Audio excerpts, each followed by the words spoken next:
Thank you, fellas, from Milan Pushkar Stadium. It's the Big 12 on ESPN.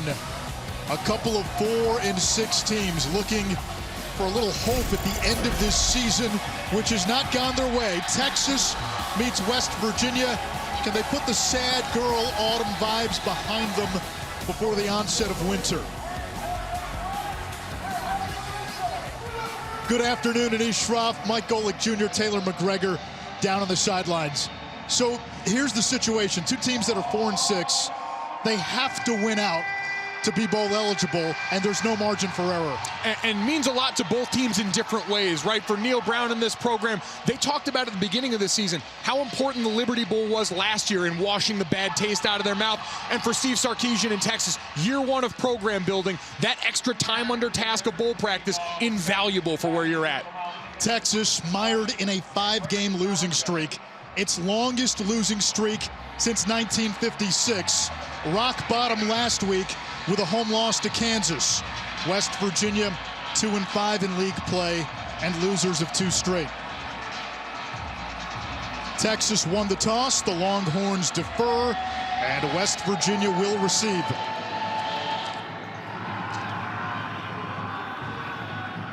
The Mountaineers will take it out at the 25-yard line. Their quarterback, Jarrett Doege, has been a lightning rod for this fan base. He told me it's all about keeping perspective. He grew up a fan of Texas Tech, and he remembers watching quarterback Graham Harrell, a Heisman finalist, deal with this criticism. And his dad told him, if you want to be a Division I starting quarterback, you have to deal with the good and the bad. And a good start for Doege, finding the freshman Caden Prather, who came on last week. 4 catches in the loss to Kansas State, all of which went for first downs. And prior to that game, he had just 3 catches on the season. So after a 23-yard pickup, the Mountaineers empty it out. Doege back to the air, back to the sideline, and it's incomplete. Wanted Letty Brown, the running back. This West Virginia offense, they've got to take care of the ball. Turnovers have been a huge problem all season. 17 turnovers, most in the Big 12 this year. Jarrett Doege is at his best when he's getting the ball out decisively and when he's getting the ball into the hands of number 4, Letty Brown, in that backfield, one of the best runners in the Big 12. Reese Smith in motion. Back to the air. And a first down, Bryce Ford Wheaton. He had a big game in the Iowa State win, a gain of 13. Little extracurriculars on the sideline. This Texas defense, Mike, missing a key player at every level. Demarion Overshone, their leading tackler, is out today. Jacoby Jones, their best pass rusher, he's been out for the season. And now you're down Josh Thompson, your best cover corner, also out for the year. It's been a difficult run, and tackling, like you saw on that last play, a huge part of Texas's woes this year. Screen to Letty Brown, and he fights his way inside the 35 of Texas.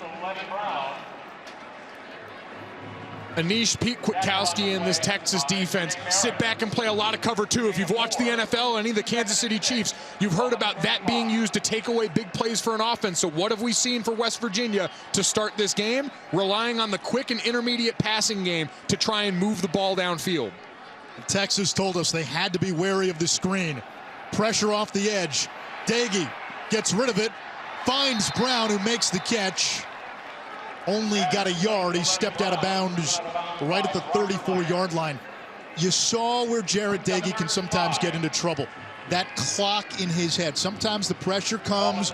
Even if he has time, he's not decisive. And that's when we talked to their offensive coordinator, Jared Parker, about getting him to just turn the ball loose on time when he sees it. And part of that is this 4 and 5 wide sets where the picture of defenses gets spread out.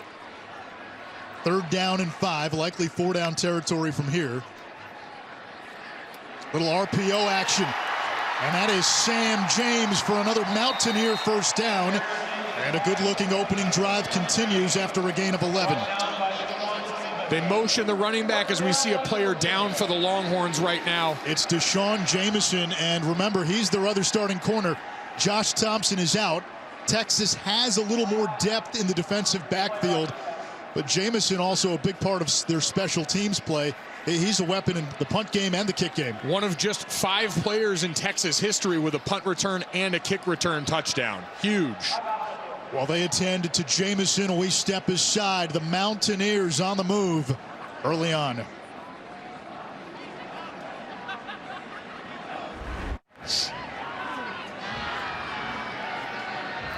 Six straight pass plays for West Virginia. We expect to see a heavy dose of Letty Brown now inside the 25. In the 3 FBS wins, he's been terrific, like the first team all-conference rusher he was last year.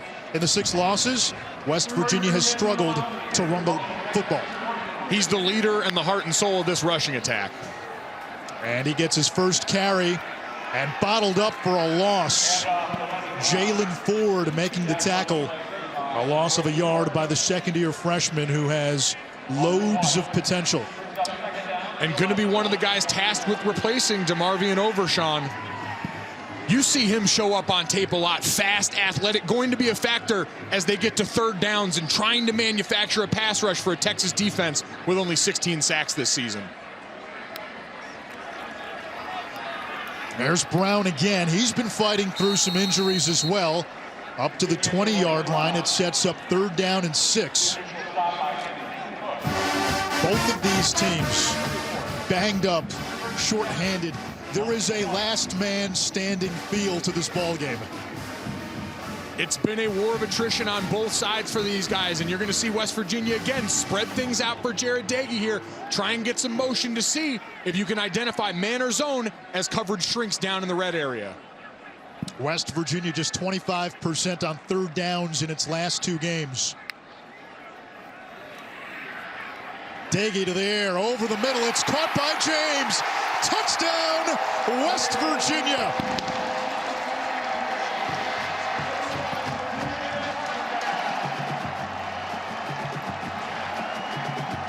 Neil Brown put that opening drive in the hands of his much maligned quarterback. And Jarret Doege goes 6 for 7 and finds James for a touchdown. And we saw exactly what we were looking for in this. Using motion before the play, no one runs with the motion man, so you know you've got zone. And then with 2 high safeties, you've got to attack the middle of the field here. That ball comes out on time to Sam James, splitting those safeties and giving him a great run after catch chance for the touchdown. KC Legs PAT is good. 9 plays, 75 yards in less than 4 minutes. This is a ball game where you do wonder going in, how much do these teams have left? Both teams have had gut-wrenching, excruciating losses. West Virginia comes out strong on Senior Day with a touchdown. We mentioned the touchdown there. You saw no one runs with the motion man, so he's got zone coverage. He's got the 2 high safeties, and then he loves the matchup in the slot. Getting one of your better receivers matched up with Anthony Cook, who plays that star hybrid nickel role in there. Is now wearing number 94 to run in between Texas. these split safeties. This is what we talked about. Jarret Doege at his best. To your point, Anish, when he's not standing back there patting the football, saw it, identified with the clear picture, got them on the board. Evan Staley kicking off for the Mountaineers. Backseat for Texas, Sean Jamison and Rashawn Johnson.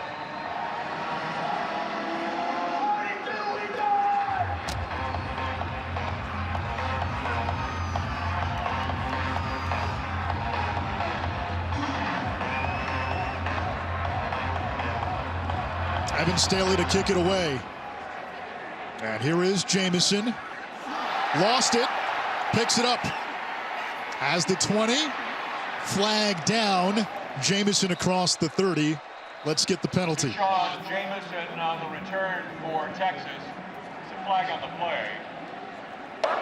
During the return, illegal block in the back. Number 18, return team. 10-yard penalty from the spot of the foul. First down. The Bijan Robinson injury, you can't understate it. He accounted for a third of Texas's scrimmage yards this season. One of the best players in all of college football. Shame we won't get to see him today. On first down, not much for Rashawn Johnson. Into the embrace for Dante Stills, a loss of a yard. this running back room for Texas thinned out. Taylor mentioned Johnson coming back from an injury. Keelan Robinson did not play last week. He was in COVID protocol. And then Jonathan Brooks, who would have been the third back today, he's out. Not a lot of depth back there, so going to be important to spread this ball out and make sure those carries are timely. Casey Thompson's throw, it's caught. The tight end, Cade Brewer, he had the game-tying touchdown catch against Kansas at the end of regulation last week. Casey Thompson in the loss to Kansas accounted for 7 touchdowns. That tied a 106-year school record. Clyde Littlefield also accomplished the feat in 1915.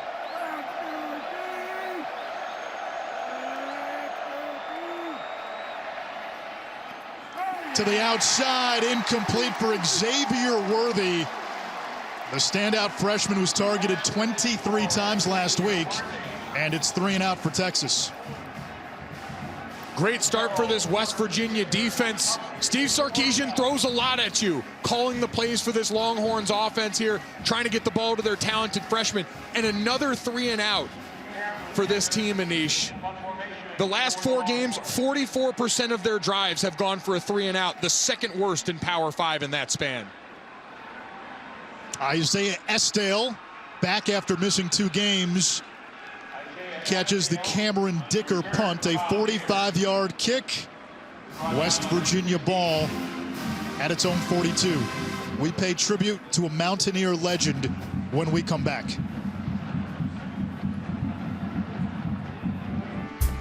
Last week, the West Virginia football community lost a legend in Hall of Famer Sam Huff, who passed away. Former West Virginia lineman, a college football and pro football Hall of Famer.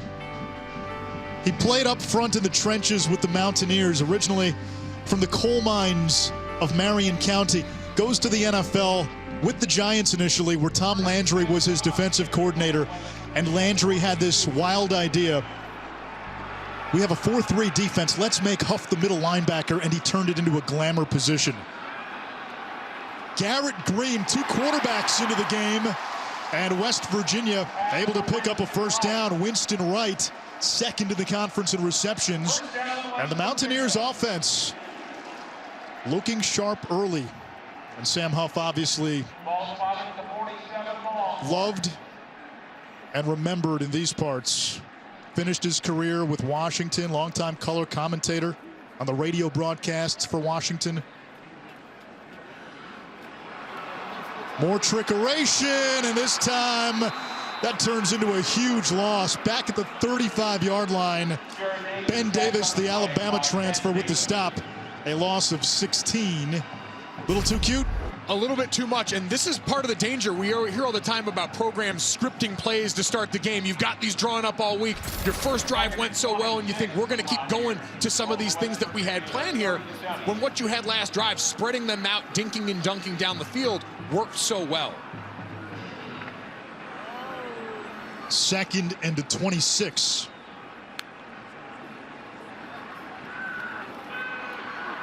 Daggy has room to run. Throws incomplete for Letty Brown. And you see how uncomfortable he is getting out of the pocket. The fans saw it too. There was a lot of room to run. Daggy misses Brown, who was wide open as well. Yep, had him streaking down the sideline. Jarrett Daggy certainly not at his best, rolling out of the pocket, getting on the move here. We saw that as evidenced by their strategy on the first drive. Now we're in screen territory, draw handoff to Letty Brown with 3rd and a country mile up next. The Mountaineers on their own 37. They need to get to the Texas 37. And they'll run it to Brown, who's got a big hole across midfield. It'll bring up 4th down Brendan Schooler, who's led Texas in tackles the last 2 games with the tackle. And that trick play really sucked the momentum from an offense that had been moving downfield pretty easily against Texas. Well, and you went back-to-back trick plays, right? Which you get that pass with Garrett Green first off from Jarrett Daggy. And so now the defense is on high alert after that, right? You're a little more aware of these trick situations. I question going for both in the same drive. Sumter sends it away. The dangerous Deshaun Jamison lets it bounce into the end zone for a touchback. Let's check. All right, thank you, Kevin. 7-0 here, 7:36 to go. Second drive for Texas after a 3-and-out. And the Longhorns come out with 2 tight ends. Handoff Roschon Johnson. Not much there, a yard, and that's about it.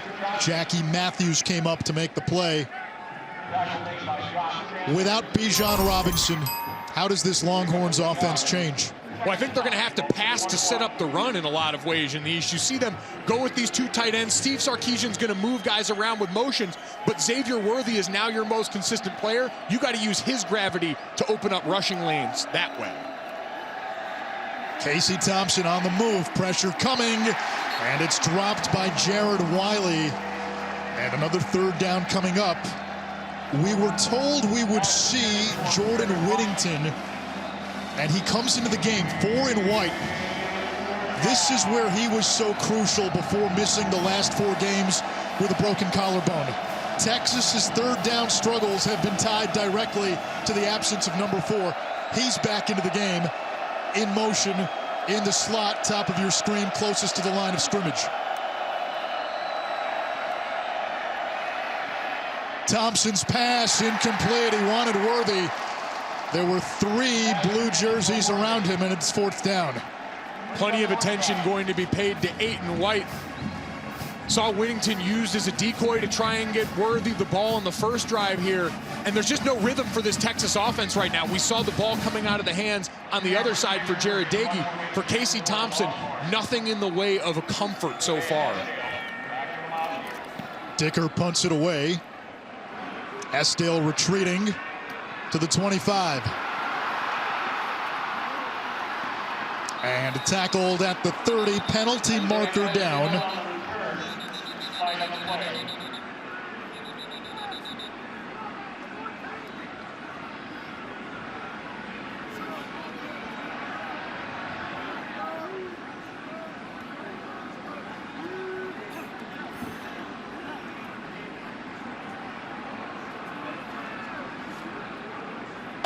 During the return, illegal block in the back, number 14. Return team, 10-yard penalty, 1st down, timeout. The penalty on Malachi Ruffin. 7-0 West Virginia, Mountaineer ball when we come back.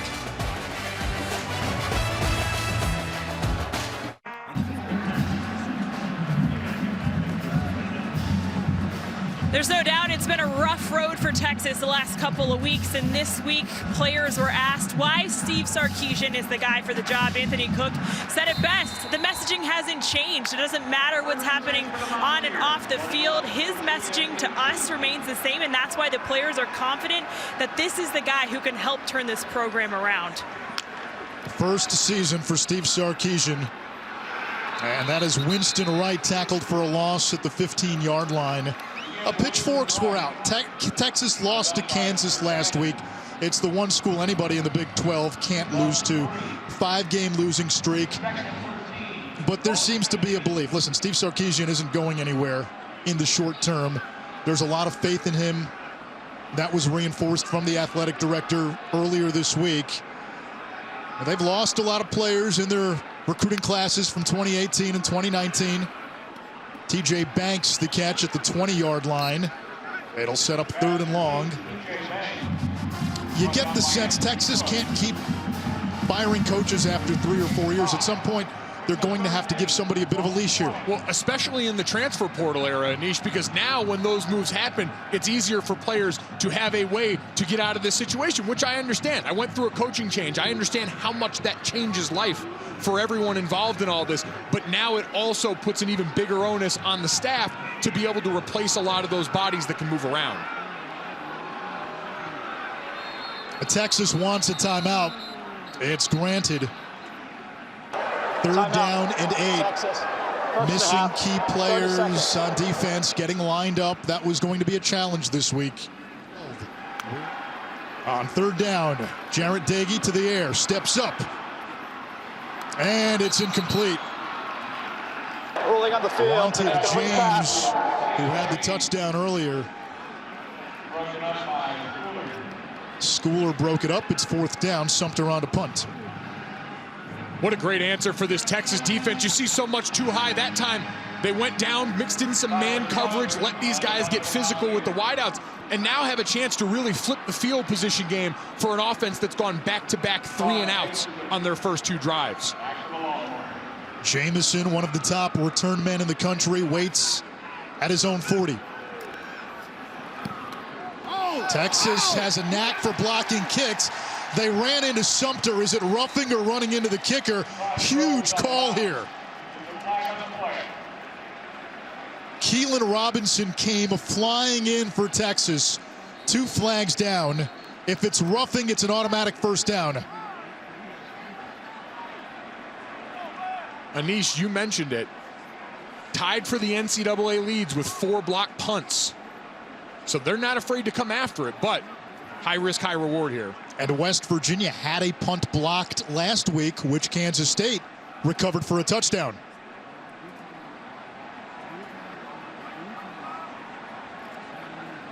Running into the kicker is only a 5-yard penalty. That would make it 4th and 3. Roughing, it's an automatic first down. Running into the kicker, number 7, receiving team. That penalty is declined. First down. So just running into there, and an interesting call. We know this is something that they do well, but based on having West Virginia backed up, and is that running into the kicker or roughing?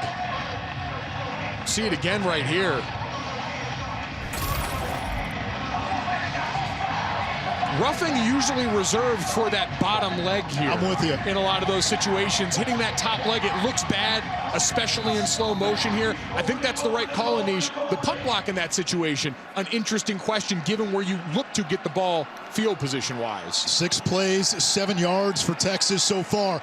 Casey Thompson downfield, incomplete, dropped by Marcus Washington.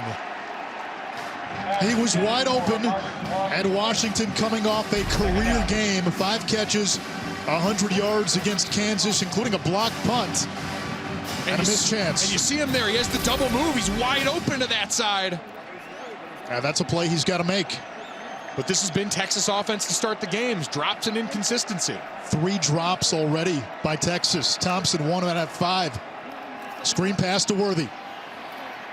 And he has put up the best freshman season by a Texas wideout in school history.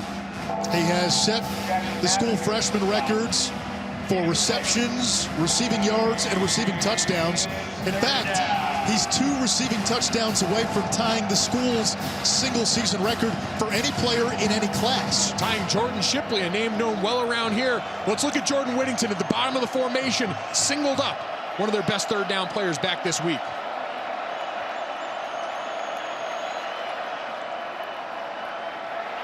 Thompson looking to step up, and he is engulfed in a sea of gold and blue, and it'll bring up 4th down. Josh Chandler-Samito, the first to get in there, 2nd leading tackler in the Big 12, and another 3 and out for Texas. And it looked like they were trying to set up at the bottom of this with George Whittington, one of those fake wide receiver screens, and then have him release downfield, but nothing there for Casey Thompson. And once the timing of that play is thrown off when you set up a specialty play, no bueno. Fair catch made by Estelle at the 20 after a 41-yard punt. Oklahoma tumbled in the playoff rankings after a loss to Baylor last week. A season for the Sooners that's been filled with close escapes, including against these 2 teams. Yep. Prather, 2nd catch of the game. He's got 3. They feel Caden Prather's got a chance to be special. A 6'4" true freshman. The injury to Estelle opened up some opportunities for Prather. made the most out of it last week. You see all the physical gifts here. 6'4", long body, but with a lot of these freshmen, and we've seen this on the offensive line with Wyatt Milam starting on the right side, they want to bring these guys along at a pace where they can digest everything this offense throws at them. Four-man pressure, throw to the outside, too high. He wanted Bryce Ford-Wheaton, the third-generation Mountaineer. Brings up third down. And we saw the simulated pressure right there. You bring that fourth body from the field, and Jarret Doege does what you're supposed to do. Throw into where that defender vacates, but got to be more accurate with the balls in this case. Now, let's see if Texas, again, gives their DBs a chance to go man-to-man here and maybe even bring a little pressure to get Jarret Doege off his spot. Now, they told us they'd want to bring some pressure. It's a four-man rush. Doege takes a shot downfield. Ford-Wheaton extends and makes the catch. Those two really worked in the offseason on the deep ball. It's been much better than it was last year. And Ford-Wheaton does a great job stacking that defensive back, getting in front of him, using the arm not to push off, but to just clear a little space, almost like going up for a layup in basketball. And then the concentration on the other side, a huge break for this Mountaineer offense. A pickup of 31. Letty Brown up the middle. A yard, maybe two. Hand off to Letty Brown. When you think of this West Virginia team, you do think of Letty Brown first and foremost traditionally, but this season, it has been about those big plays here. Jarret Doege leads the Big 12 with now 37 completions of 20 or more yards. And these receivers dropped for a problem last year, starting to step up more and more as the season goes along. Two running backs in the game. It's Brown with Tony Mathis.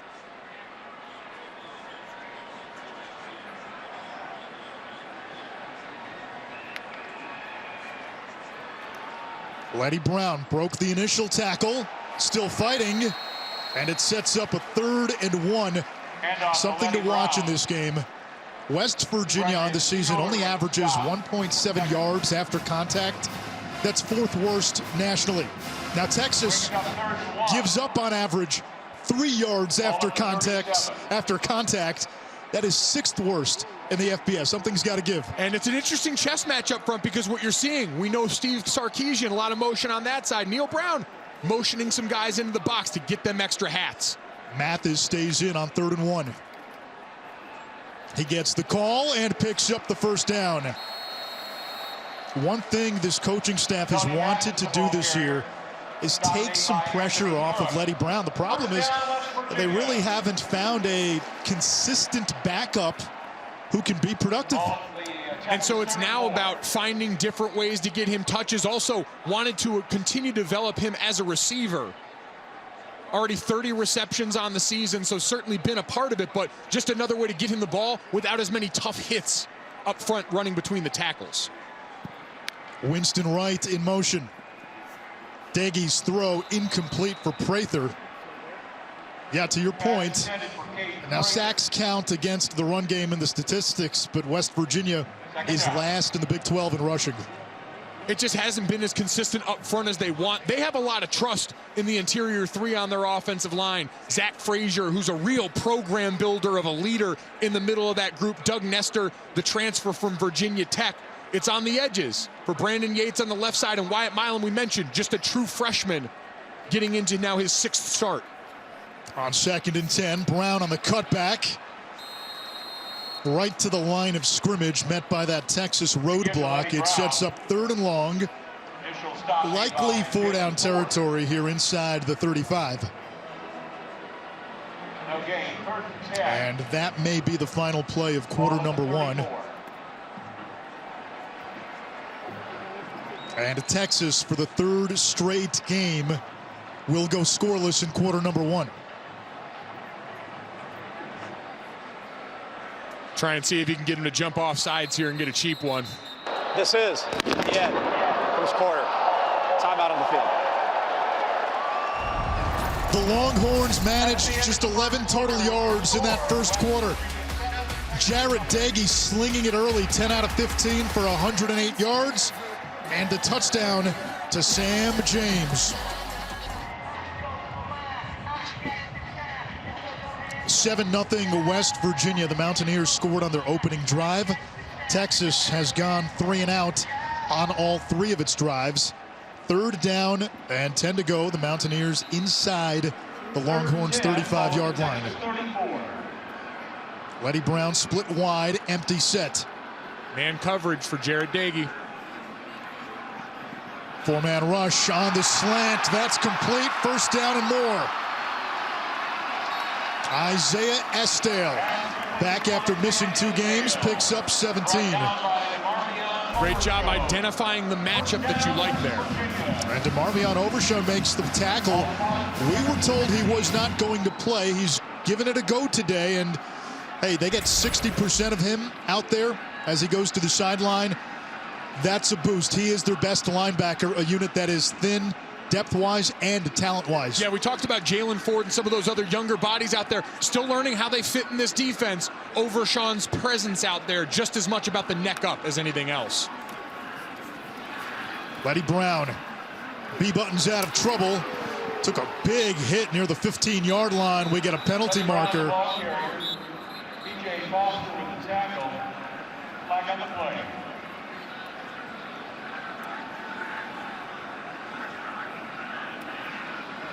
Personal foul, targeting, number 25, defense, leading with the front of his helmet.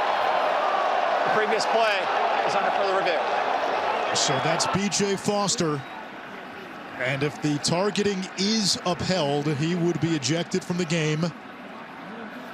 Foster is senior. We told you there's been some injuries in that secondary, namely Josh Thompson, their best corner, out for the season. Now, Brown in that case is not a defenseless player, so what you're looking for is leading with the crown of the helmet, and it's pretty clear from there that Foster led with the crown of the helmet. And this is one of the difficult spots for me, Anish, because he leads with the crown of the helmet, but so does Letty Brown as a rusher here. He's trying to go low in this spot here. Letty Brown also dips here, and so that's the reason. After review, there is no foul for targeting. 1st down. Yeah, did Foster turn his shoulder? We couldn't quite tell from this angle. I don't think you really had a launch or anything like that. He turned to the side enough. And again, I think Letty lowering his head to meet him is something we've got to start to consider. 2nd down. In a lot of these. 2nd down. So no targeting, the call reversed. It'll bring up 2nd down. A gain of 2 on the play. Red zone opportunity for West Virginia. Tony Mathis in at running back. Estelle lined up at the top of your screen, number 9 in blue. Here's the blitz. Doege looking for Winston Wright. Back of the end zone. Touchdown, West Virginia. Rolling on the field, a touchdown.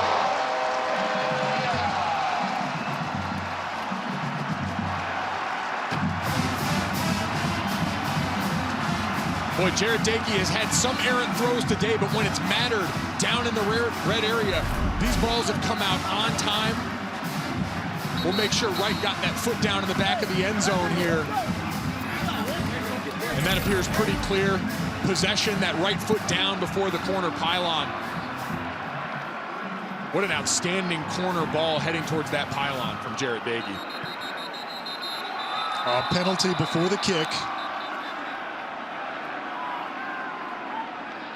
Prior to the snap, false start, number 92, offense, 5-yard penalty, replay the try.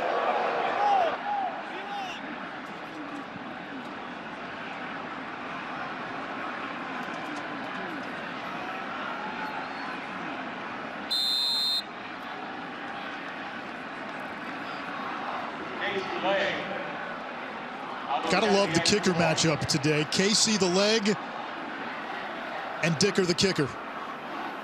It's the stuff you dream about for the brand. Pat McAfee smiles somewhere in the distance.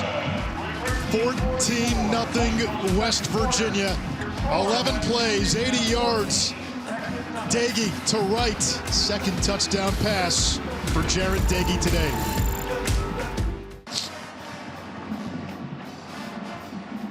Texas has lost 5 in a row. The last time that happened was 1956. That season, Texas lost 8 straight. They finished 1-9, the worst season in school history.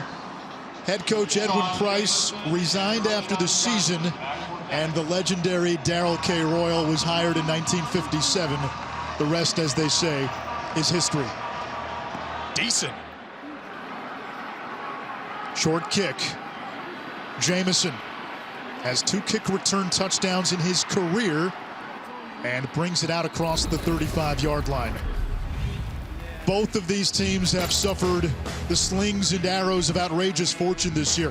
Texas at one point was 4-1. They were up 28-7 on Oklahoma. They lose that game, and boy, it has turned into an avalanche of disaster. They have not won since. West Virginia had an early season win against Virginia Tech. They pushed Oklahoma to the brink. There was a lot of excitement about what this team could potentially be, but it's been an uneven chutes and ladders type season for the Mountaineers as well. Keelan Robinson in the backfield. He gets the call on first down. Did not play last week while in COVID protocol. A gain of 4 for Robinson, who transferred from Alabama, spent a year in Tuscaloosa with Steve Sarkisian. And you saw him getting to the edges. They're going to have to try and find ways, jet handoff, something to get away from the teeth of this West Virginia defense. That D-line, the strength for this Mountaineer unit that's one of the better groups in the Big 12. That 3-yard run gets Texas out of the red in the run game. Incomplete, broken up. Intended for the tight end Brewer, and if Texas does not convert here, it would be 4 consecutive 3-and-outs to start the game. No Bijan Robinson in the game, Anish. There's been no identity. They don't know who to lean on for a big play, and right now everyone's looking somewhere else. There's got to be a guy that's able to step up and execute and make a play for them at this point. Jordan Whittington into the game, slot receiver up top. Missed the last 4 with a broken collarbone. He's been their top 3rd down target this year. Thompson throws the other way behind Brewer. It's 4th down, another 3-and-out for Texas. Thompson is just 2 of 8. Drop passes have been a problem. There's been no running game to speak of either. And we know Thompson dealing with the thumb injury that's been going on for the last few weeks here. So sometimes you'll see these errant balls, but there's been no one open, Anish, and this second level for West Virginia has certainly been banged up in its own right, performing really well so far. Isaiah Estelle from the 21. Clipped out of bounds at the 25-yard line. West Virginia will look to tack on to a 2-score lead. And Taylor McGregor with a member of that Orange Bowl team. Stedman Bailey, a wide receiver on that team. They just said this score, 70-33, but Clemson was favored. Do you remember what it felt like going into that game when everybody was telling you were going to lose? Oh, yeah, absolutely. You know, I remember just kind of looking at the numbers, and I'm a guy that tried not to look too deeply into the numbers, but when you have the whole country that's counting you out in a game where we actually deserve to be there, it gave us all the extra fuel we needed to go out and just really dominate the game. What made that team special? Well, I think, you know, we were able to gel together well as a team throughout that whole season. We kind of dealt with a little bit of adversity within the beginning part of the season when we had a coaching change, but life is all about adapting, and we were able to do that really well within the season and go on to win the biggest championship, as well as put the icing on the cake by finishing it off by getting a big win down in South Florida for the Orange Bowl.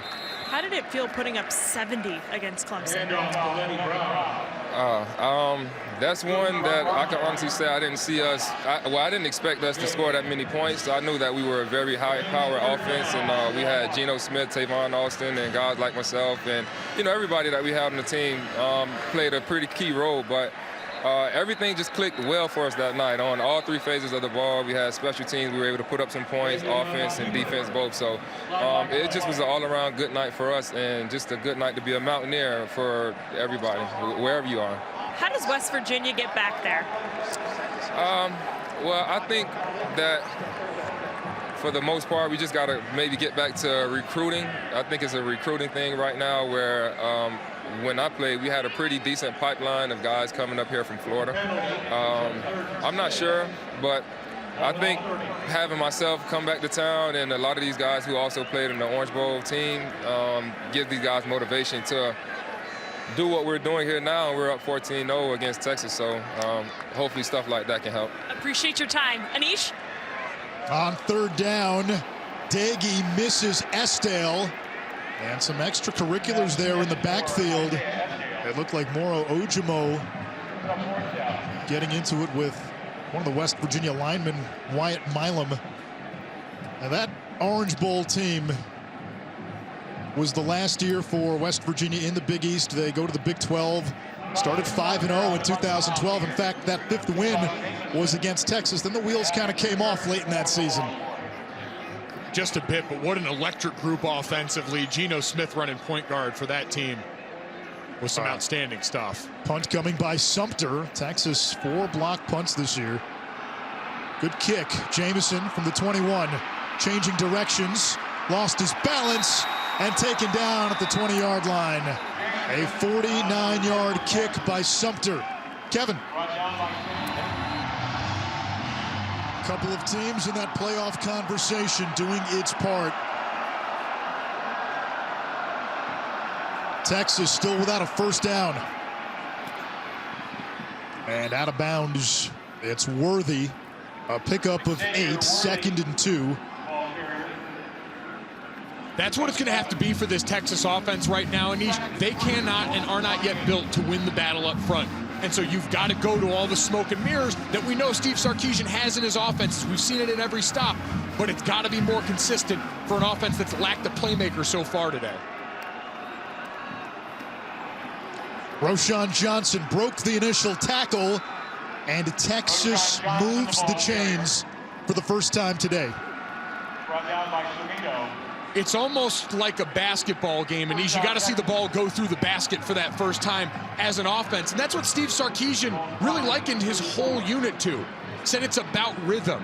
For him, it's players over plays, making sure guys like Xavier Worthy are getting the ball and not going for too long without it in their hands.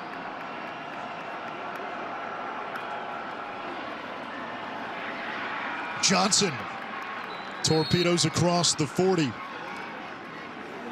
Small sample size, but it's the best looking drive by far for Texas today. And I think it's been important. You've gotten pullers on the move. That sets you up for what Steve Sarkisian's offenses, I think, have always done best. Play action passing with pullers up in front of him to try and draw those linebackers as we see the shift now with 2 tight ends on the field. Johnson, patient run. Another first down for Texas. It was interesting, Jordan Leslie, the West Virginia defensive coordinator, when we said, hey, what worries you about the Texas offense without Bijan Robinson? He said it starts with Sark. It's the eye candy. It's the scheme. That worried West Virginia more than any individual personnel. They said this is the best schematic offense that we will face all season long, and he's absolutely right. Keelan Robinson across midfield. Keelan Robinson, the ball carrier. Tackled in by Todd Dalton.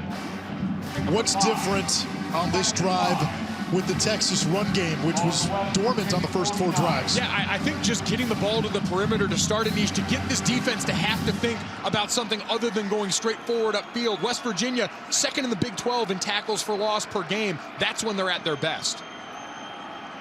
Robinson, strong side, breaks it loose. Keelan Robinson down the sideline, and Texas is on the board.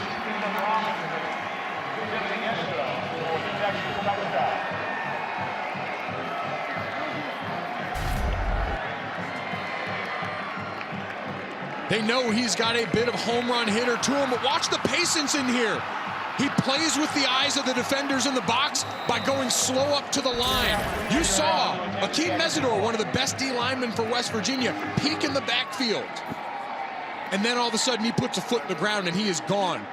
What a huge drive for Texas. A 49-yard touchdown. Dicker's PAT is good. Good.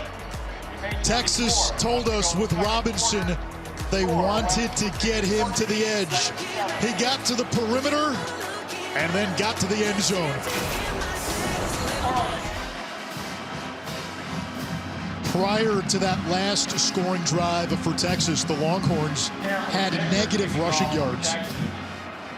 They put that drive in the hands of their offensive line, Anish. They've been losing the battle up front. We talked about that. They gave an opportunity to be physical, lean on him a little bit there.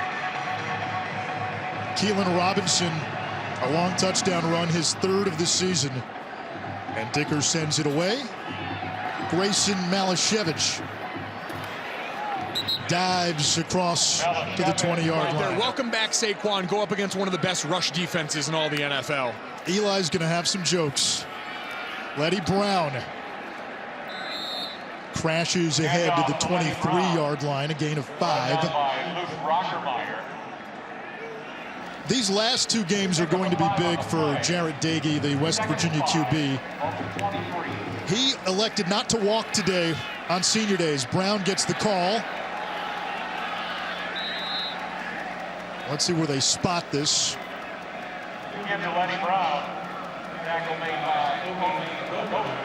Taylor, Jarrett Doege chose not to walk today on senior day. Why? He told me he has a lot of unfinished business. Pointed out specifically his relationship with Bryce Ford Wheaton. He feels like they're just getting started, and he said we've grown so much on and off the field together. He said we're so excited about what we could potentially do next season.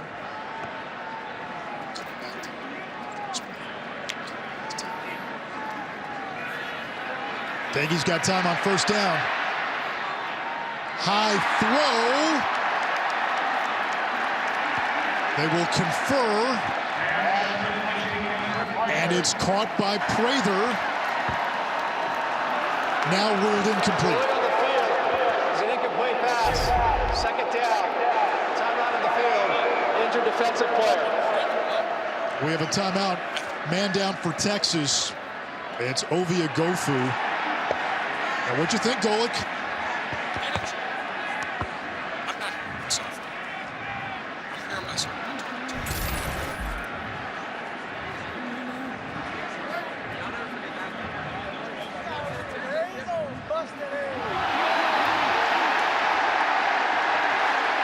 That looked like Prather may have gotten that foot in.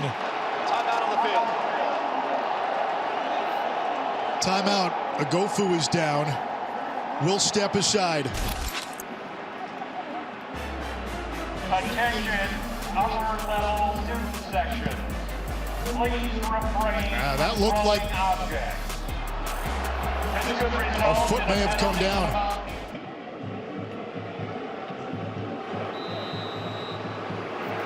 Second and 10. The play to Prather on the sideline ruled incomplete. We just saw a replay from a different angle during the break. His foot does not come down inbounds.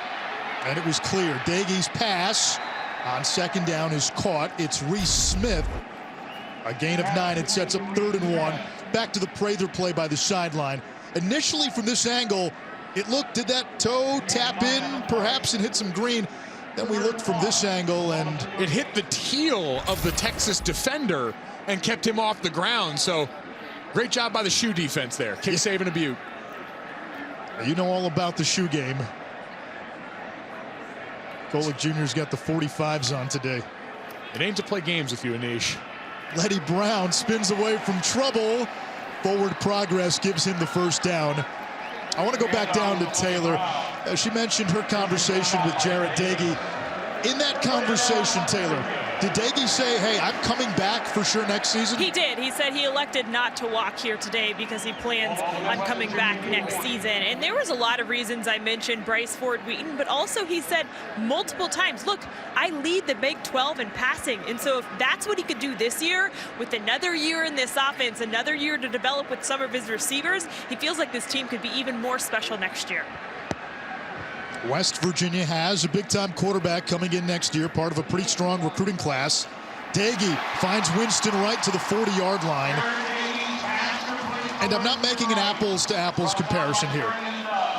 But if you look at Kenny Pickett's numbers from last season, They're almost identical to Jarrett Doege's numbers this season. Pickett came back for one more year. He's become one of the best quarterbacks in the country. Again, that is not to say that Doege's going to turn into Kenny Pickett, but we've seen that kind of late career growth from college quarterbacks the last few years. I mean, the #1 overall pick a couple of years ago in Joe Burrow was a guy that no one would have seen coming before that 2019 season. Zach Wilson a season ago. And now you mentioned Kenny Pickett, who we saw plenty in the years leading up to this. If anyone could have predicted what's happened this season, now vaunting himself into potentially being the top quarterback taken in the upcoming draft, please let me know, because I'd like to get your opinion on a few other things, a few other business matters. And Pittsburgh's not far from Morgantown. I know they're rivals, but Doege may want to find Pickett in the offseason. Where is the super soldier chamber, and how do I get access to it? Bryce Ford Wheaton. Another first down to the 25-yard line. Doege closing in on 200 yards passing in the first half. He's 16 out of 23. This is as good as he's looked this season. And Ford Wheaton is down. Now, we mentioned both of these teams dealing with depth issues. Injuries have piled up. West Virginia had Estelle missing for a couple of games. Their starting tight end, who was a big part of this offense in the run game, the blocking game, and the receiving game, Michael Laughlin, is out for the season. It's been really having to piece this together, and haven't really seen him grab a body part. They're working on one of his legs right here.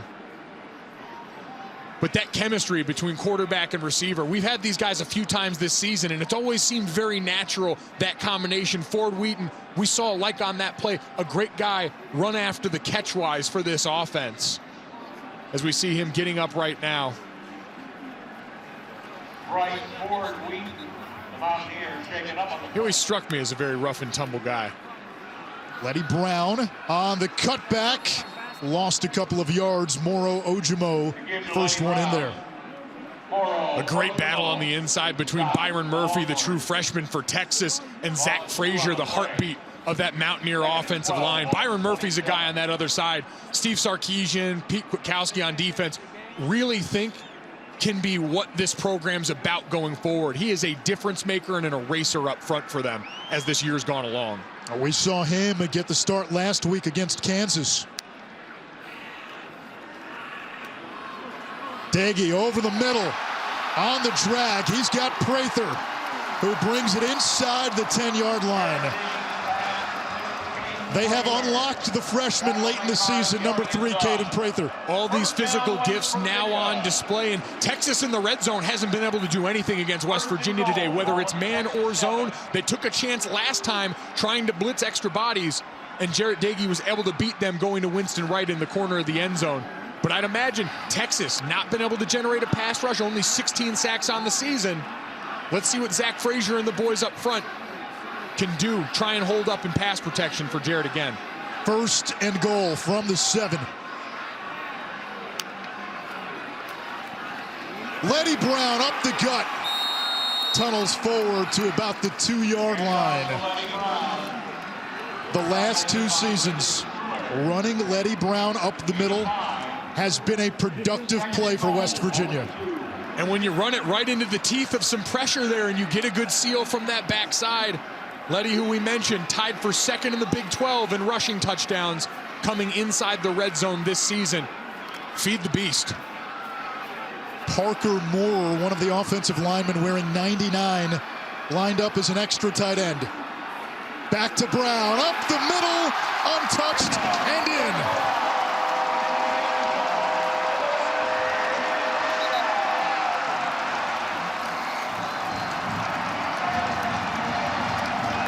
They get down in that red area here, flip the field in a big-time way, and then finish the drive off. We talked about the identity of this team has been Letty Brown. And for as great as Jarrett Doege's been today, they put that drive on their boys up front. They delivered down in the low red zone. A 12-play, 82-yard drive, and a counter-strike after Texas got his first score. Watch the center and left guard right here. James Gamitter and Zach Frazier get that double team and finish. Zach Frazier with a team-leading now 54th knockdown. A penalty marker on the play.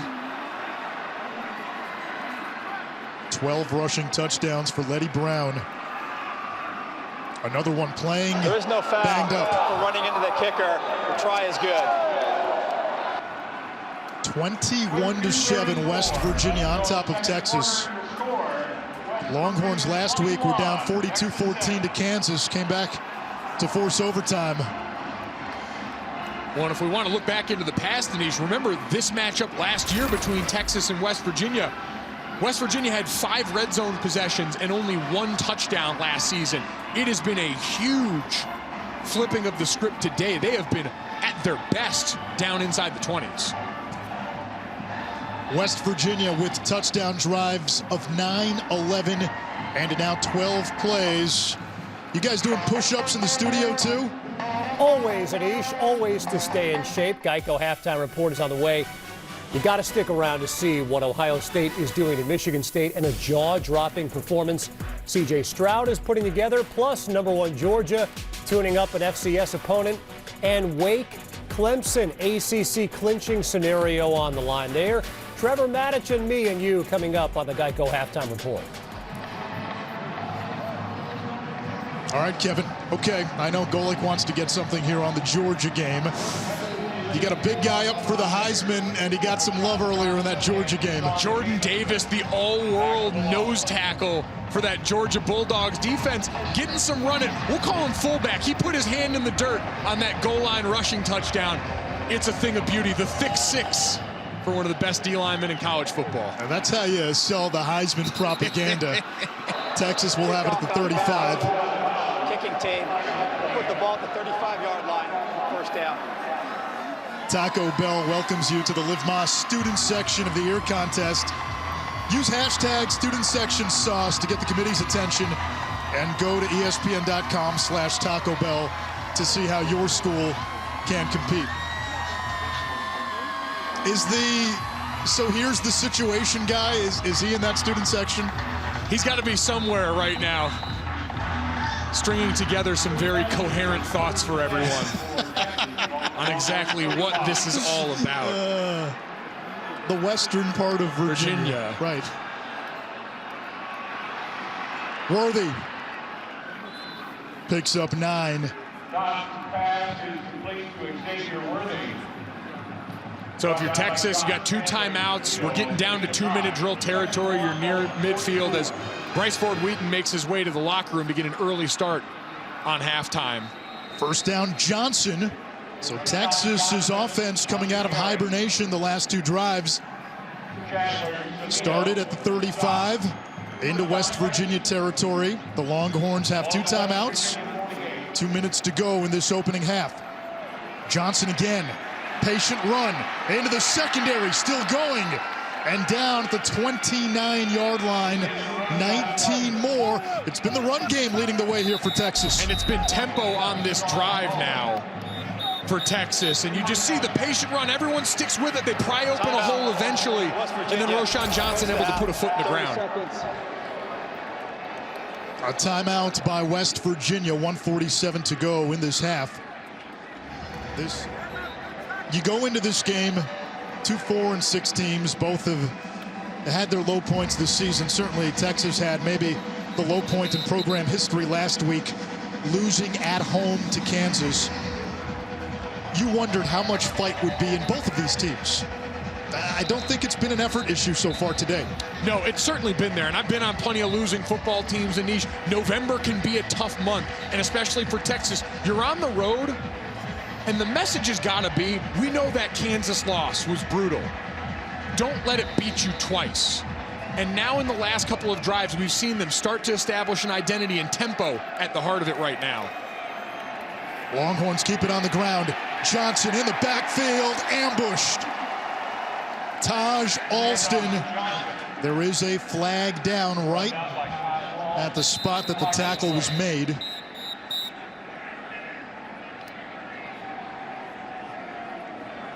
Holding, number 80, offense, 10-yard penalty from the previous spot, still first down.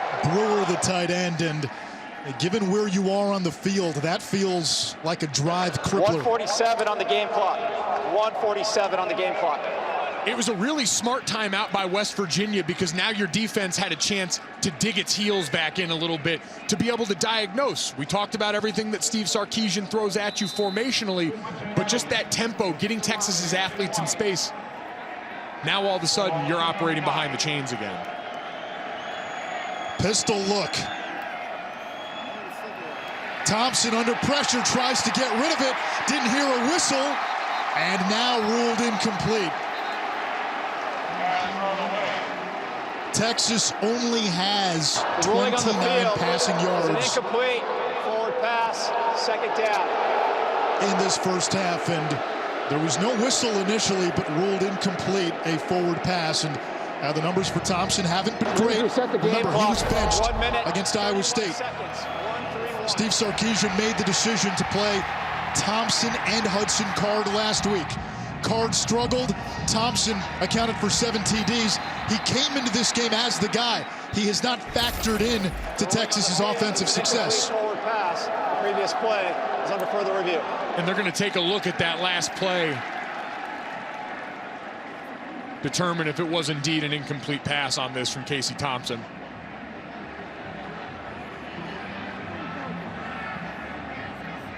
Again, important to remember, the ruling on the field, incomplete pass.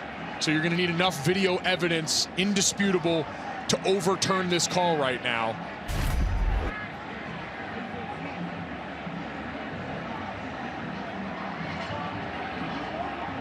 Trying to set up the screen, coming back here. And you see him, Anish, double clutch initially and then almost flick it out in that instance. And something to remember here. So it's Bartlett applying the pressure. Number 12, Taj Alston, recovers it. Because there was an immediate recovery in the aftermath, if the call were to be reversed, I don't think it will be. The ruling on the field of an incomplete forward pass is confirmed.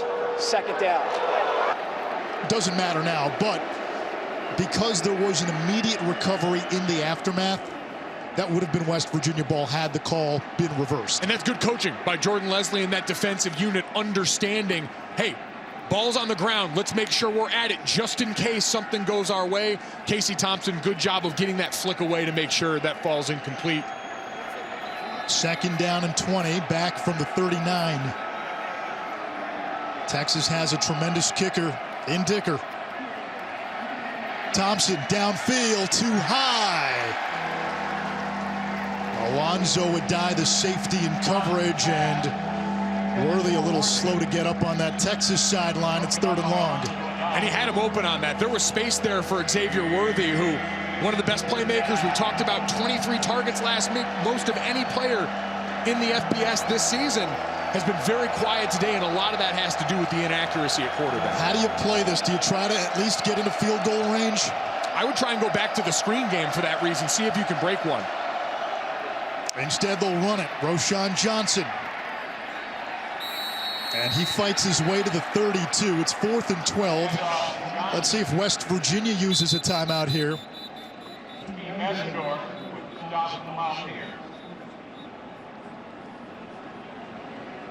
Neil Brown uses his second timeout. West Virginia, second The clock was still running when the referees blew the whistle, so they're going to have to add a few seconds back on the clock. Reset the game clock. 1 minute, 18 seconds. 1:18. And a smart timeout by Neil Brown. They put that time back on the clock. So now, imagine Texas going to try and go ahead for the field goal kick here with 4th and 13 upcoming and get points on the board. But West Virginia, with how you've moved the ball through the air today and a timeout left after this, could be in very good shape. Dicker the kicker against Leg the leg. Both of them have been very good this season. Dicker, his season long is 49. And this kick will be from right about 49-50. It's going to be a 50-yarder. Dicker has hit 3 from 50 plus in his career. His career long is 57.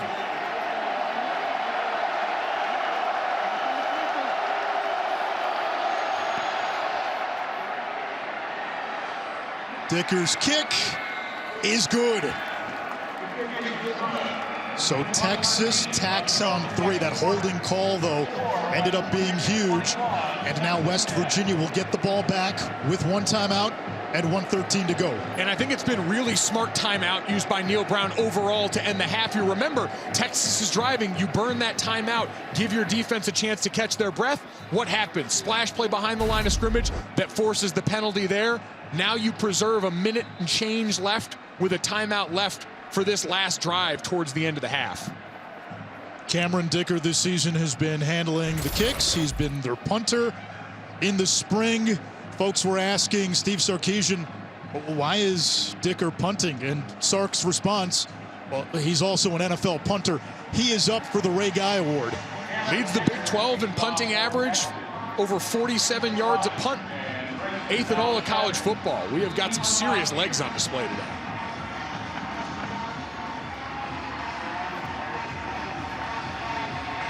"57 career field goals made now for Dicker. 2 shy of Phil Dawson's school record. Fair catch called for by Malashevich. West Virginia ball at the 25. Huge drive upcoming here, Anish. Remember, Bryce Ford Wheaton already in the halftime locker room right now, so Daigie's most consistent target off the field. That's the big play threat, too. Letty Brown bounces it to the outside. Stiff arm, he's out of bounds. That'll stop the clock with 1:07 to go. Prather is one to watch down here as well. If West Virginia takes a shot, he's got that 6'4" frame.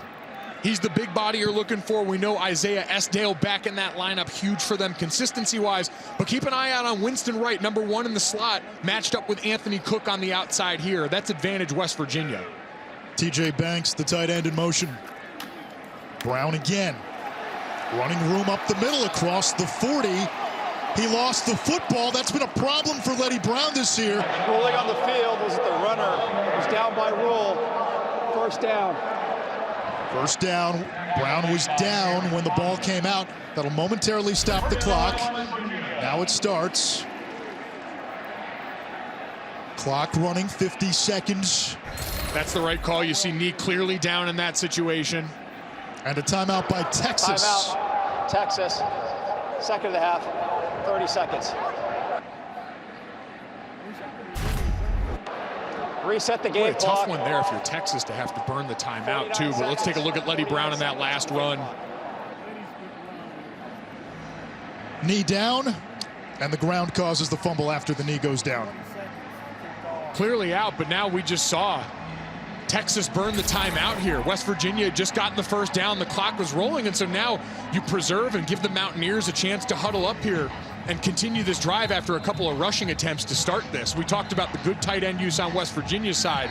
For Steve Sarkisian and company, when you've got a defense that has struggled at times to get lined up in the right spots, this can be the issue.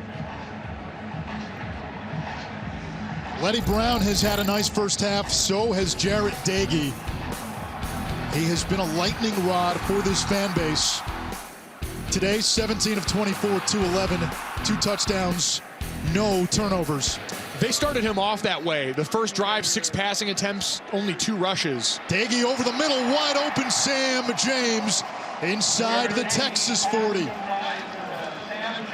That'll momentarily stop the clock. Now it starts. The officials spot the ball. Mountaineers still have that timeout.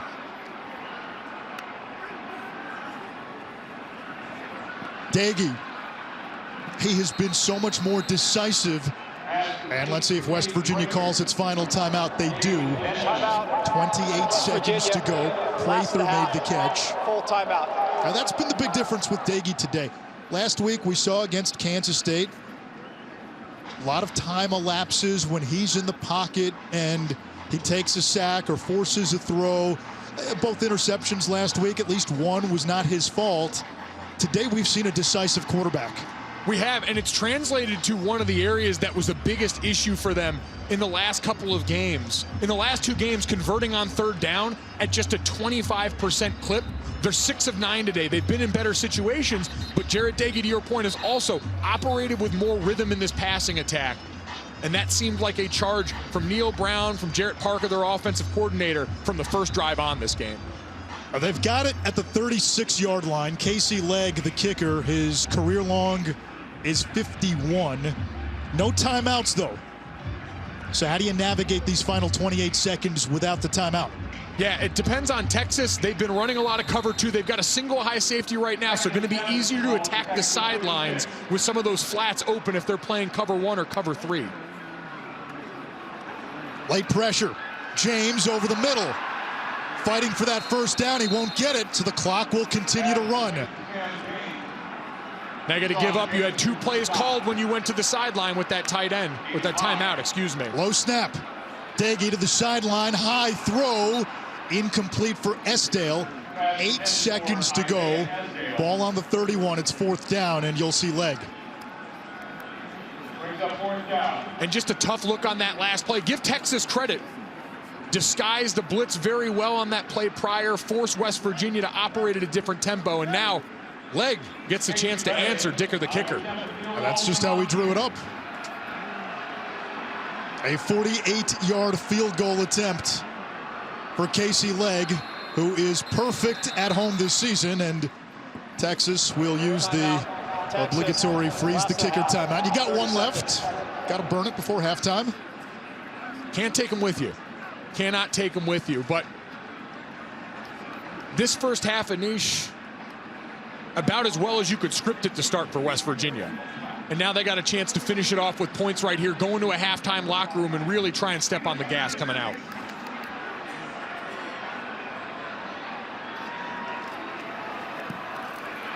Legg from 48.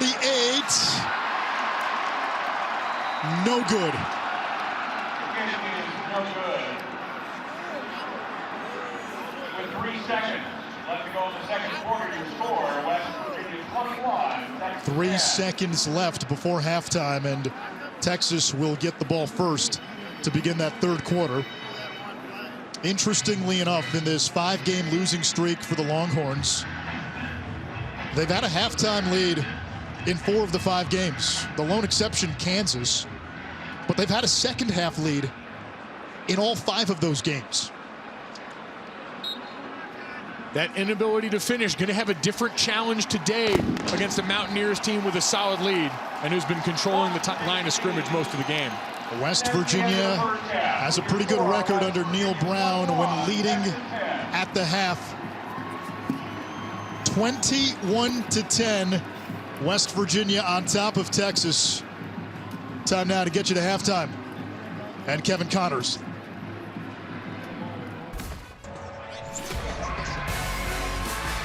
You're watching the Big 12 on ESPN.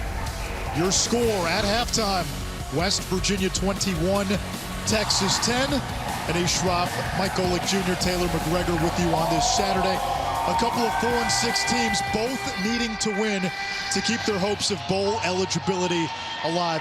West Virginia offensively, Jarrett Dagey was terrific in that first half. He was terrific and money on the money downs. 60% on 3rd down, 100% in the red zone. And it was because that offensive line up front had finally given him time. The most sacked team in the Big 12 turned things around in a big time. And it's been against man coverage, zone coverage. You saw him there, split the deep safeties. The touchdown in the back of the end zone that we saw on the subsequent drive to Winston Wright. Jarrett Dagey, when he has got time to step into a throw, not overthink things, has been able to find plenty of room in the back end of a Texas defense that's going to have to continue to try and manufacture pressure both against the pass game and to stop this rushing attack from West Virginia for getting going with Letty Brown. Dagey, 20 out of 28, 238 yards, 2 TDs, no turnovers.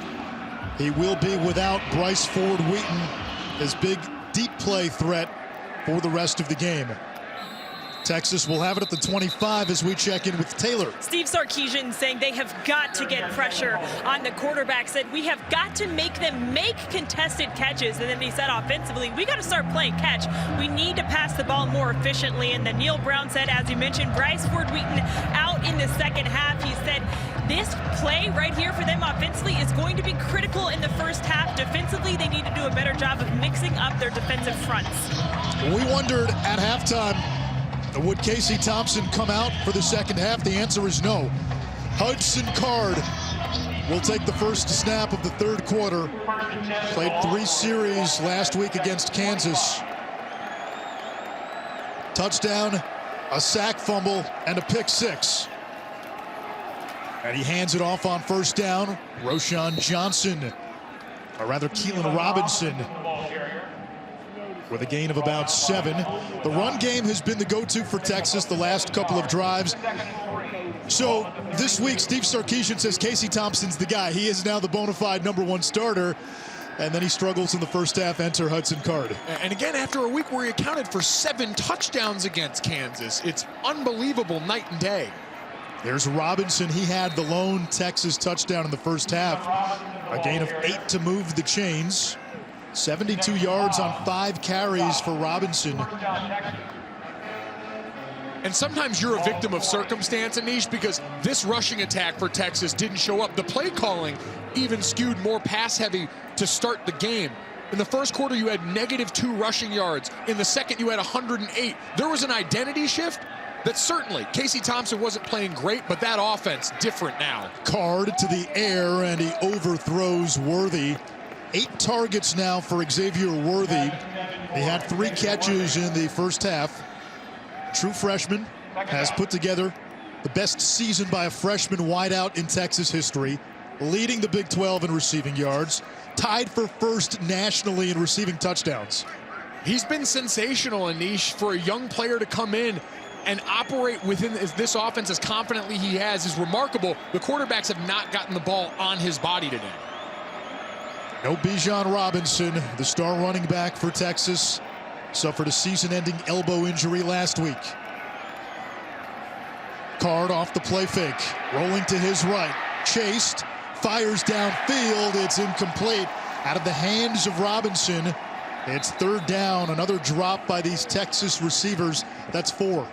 And all 4 would have gone for double-digit gains so far. So again, we can talk about the quarterback play and switch here. An eligible player downfield, number 75, offense, 5-yard penalty, still second down.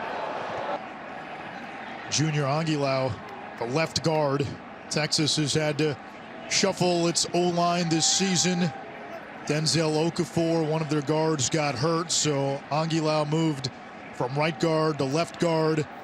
Tope Imade, a 6th-year senior who hadn't really played much, started for the first time this season because of the injury to Okafor a few weeks back. Third down.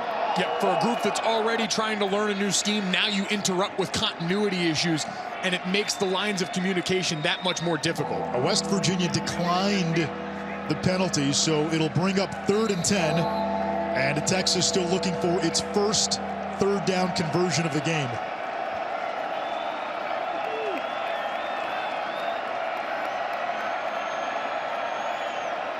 Whittington back after missing 4 games today in the slot.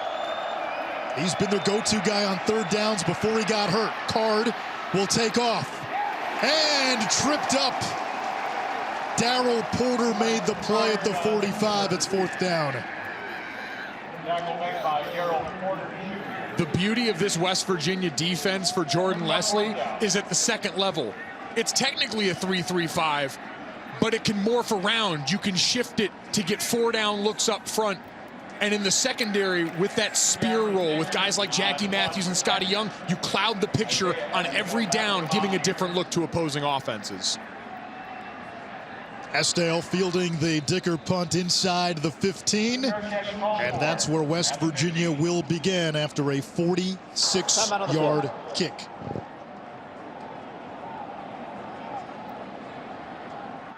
Oh, he's really going to try and twist the knife this week, huh?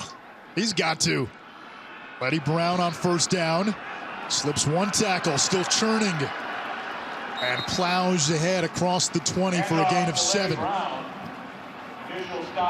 72 yards on the ground for Letty Brown. We showed you the graphic earlier.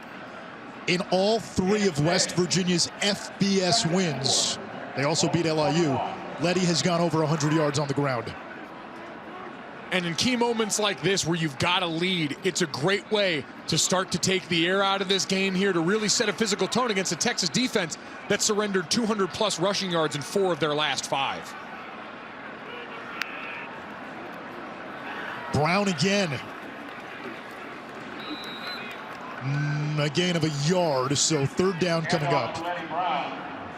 West Virginia has had the ball for almost twice as much time as Texas.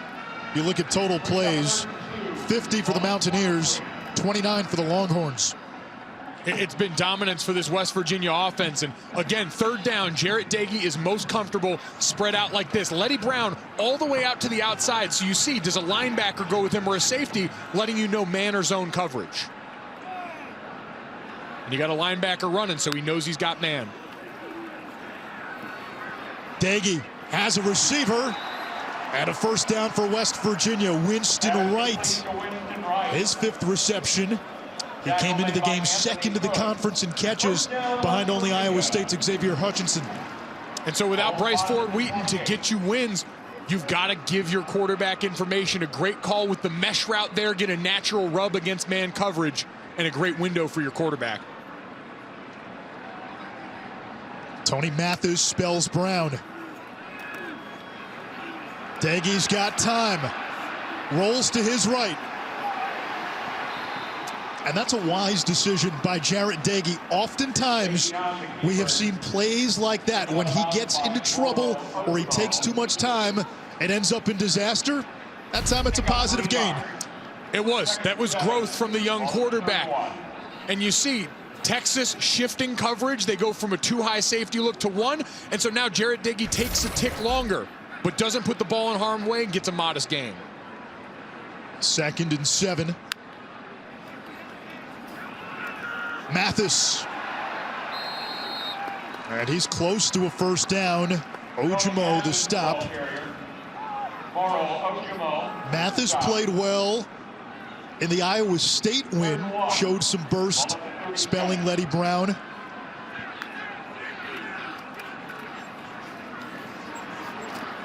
And a first down for West Virginia. They continue to move the chains. They've been terrific on third downs today, 8 out of 12 now. And again, in their last 2 games, Anish, they were converting on 25%. But this is about winning first and second down. You've seen Texas getting more desperate, starting to blitz on rushing downs. And when you like to run the ball up the middle as much as West Virginia does, it gives you great chances to both crease them in the running game and start to get guys looking downhill for the play action behind it. Back to Brown. Maneuvers through traffic for a gain of 5.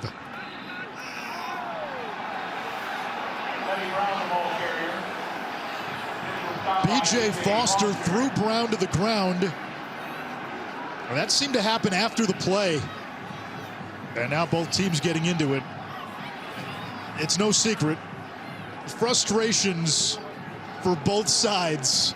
Close to a boiling point coming into the game, given how the seasons have gone for both of these teams. And you don't want it to bleed over and give them easy yards if you're Texas, but I like seeing some of the fire. You've been moved on all day. There's got to be some resistance. I like the officiating, too. Get them apart. Don't throw flags. Don't create a circus. Doege, his pass batted down.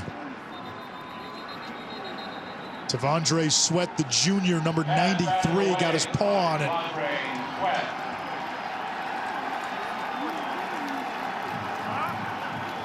And now another critical third down and medium here. Texas has brought pressure the last 2 downs, but the best thing that they've done is manipulated what Jarrett Doege's seeing before the play here.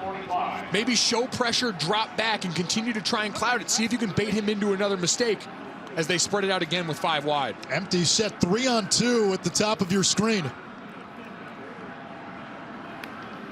West Virginia has numbers up there. Doege looks the other way. Contested throw, incomplete for Prather. Top of your screen, you had 3 receivers, only 2 white jerseys. But again, they rolled coverage, there was a safety over, and you move the picture on Jarrett Doege and give this Texas secondary a chance to come down and be physical at the top of these routes. So much of it has been passive when you sit back in that cover 2 for so long. Sumter will punt. Texas tied for first with 4 blocked punts this season.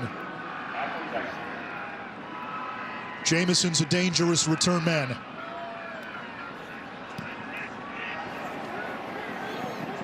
This one takes a bounce, and it rolls out of bounds.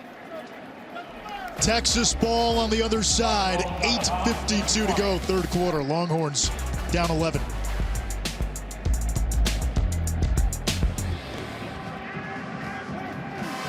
(57-56). Jared Casey caught the two-point conversion, and then he got a sponsorship deal immediately with everybody's favorite neighborhood chain restaurant. Reminding everyone you always go for two. Imagine living in a time where a young man couldn't immediately capitalize marketing-wise off of a play like that. No one would want to live in that world. Hudson Card still in at quarterback, his second series.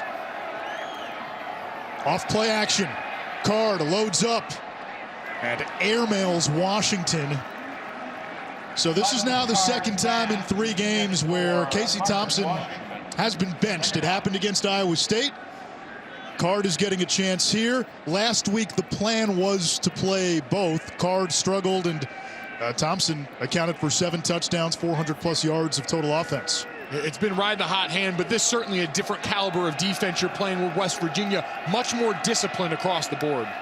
Xavier Worthy goes in motion. Roschon Johnson bounces to the outside. Stutter step. And you can see the drive. He was determined to stay in bounds and get the extra yards. Picks up 5. Third down. That's been the bet noir for Texas. 0 for 6 today. It's been brutal. There's been no identity. Again, we talked about the lack of Bijan Robinson accounting for a third of their scrimmage yards. Jordan Whittington is supposed to be their third down guy. He's in the inside of that bunch. They're going to try and clear out some space for him with that group there. Whittington was the motion man, 4 and white. Card eludes the pursuit. The ball is tipped off the deflection. It's caught by Washington for a first down, and that is Texas's first third down conversion. Sometimes it's better to be lucky than good right here. Good job sliding up in the middle of the pocket, and a great job getting a hand on it by Scotty Young. There's not much more that you can do in that situation, but a much-needed breath of fresh air for Texas on first down. A break. They have not had many the last month plus. Johnson sweeps to the left and turned back by Swarm. A gain of 3. Chandler Semedo was in there, second in the Big 12 in tackles, and he has stayed on the field pretty much the whole game. Not a lot of depth at linebacker for either of these teams. No, and even though you've got guys with some experience out there with him, we mentioned Jackie Matthews, Scotty Young, you still need someone in there who's been used to playing his actual spot to try and offset some of those communication issues with the rest of the group. A game-high 9 tackles for Chandler Semedo. Third down coming up after the run by Johnson. West Virginia without Relo, who is out. Lance Dixon was questionable coming into today. He's out, so Scotty Young, who normally plays that spear position, has been the weak side linebacker. And so they rely on the guy who was the Liberty Bowl MVP last year, and Chandler Semedo, second in the Big 12 in tackles per game and solo tackles. 5 wide. One of them is Keelan Robinson.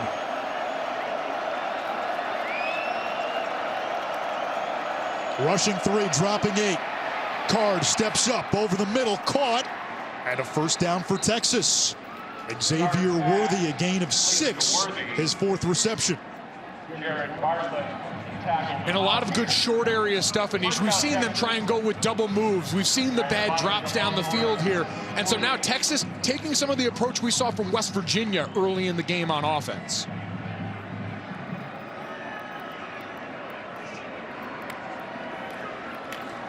Card rolling to his right. Downfield for Worthy. Makes the catch.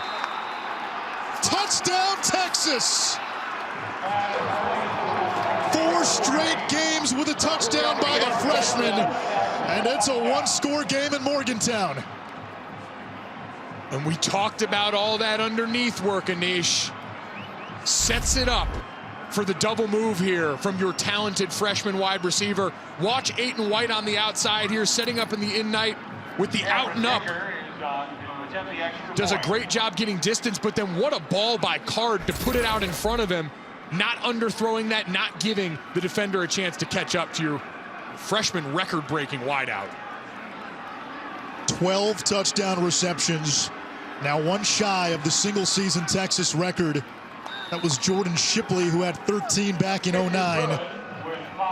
A week ago, Worthy was everywhere. Targeted 23 times, 14 catches, 152, 3 touchdowns against Kansas. He gets his first score of the day for the Longhorns today, and he's made it a 4-point game. 7 plays, 79 yards, a 52-yard touchdown catch by Xavier Worthy. Texas had more passing yards on that drive than the entire game previously. 23 passing yards in the first half of this game. Big time answer. Drive recap is brought to you by Mazda. And you look at this for Texas, it all started on the tip here. Their first third down conversion of the day off the tip ball by Scotty Young, and then the double move for Xavier Worthy, who continues to add to the most prolific season for a freshman wideout in program history.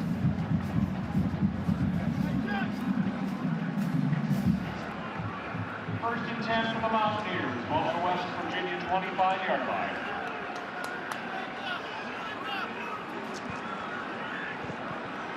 First and 10 for Dagey in the offense.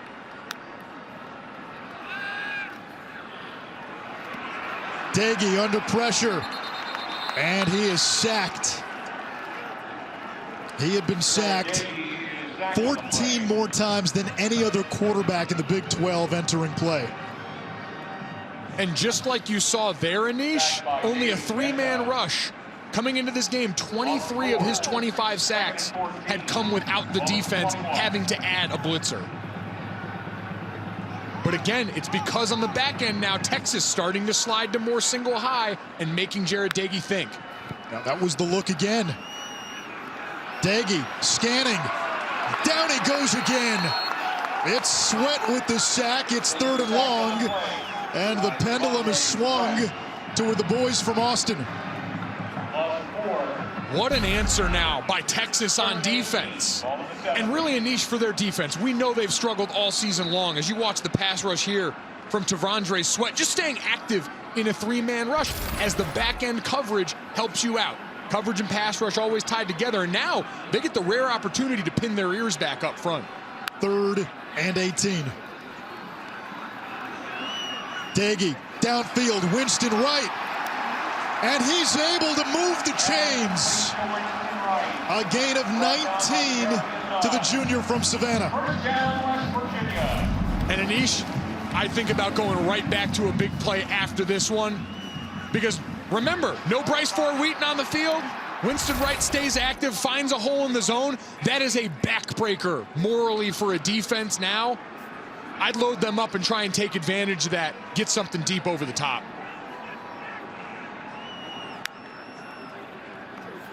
Instead, Letty Brown got a block to clear some space. Still going. He needed one block from TJ Banks, his tight end. The rest, DIY. And this the story. Remember, for Texas defense, allowing 3 rush yards after contact this season, the 6th worst in the FBS. And Letty Brown, north of 100 yards rushing now. In all 3 of West Virginia's FBS wins, Brown has rushed for 100+. And Anish, a lot of times rushing stats like that can skew towards you running the ball at the end of the game. This is a 1-score game. Every one of these yards matter. Brown through the defense. He's running with purpose. We have seen him at times this season get worn down in the second half. He's been a fast starter, not necessarily a strong finisher. Running with purpose in the second half. And running into the teeth of them trying to go pressure. They ran straight into where the pressure was coming off the left side of that Texas defense, and it's made for great lanes. 18 more. Look what he's done in this 3rd quarter.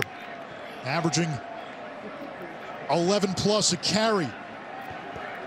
And this is where West Virginia's been at their best today. 3 red zone trips, 3 touchdown scores. A lot of that through the air for Jarrett Doege. They'll feed Brown again to the outside. Stiff arms his way to the 16. And they're getting into it down to the field as we get a flag.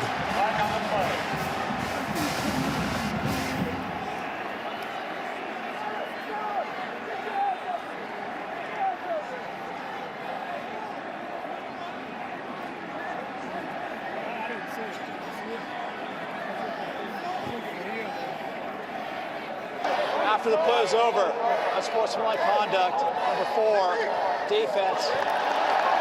After this, to the goal, a minute, first down. That's number 4's first unsportsmanlike conduct for the game.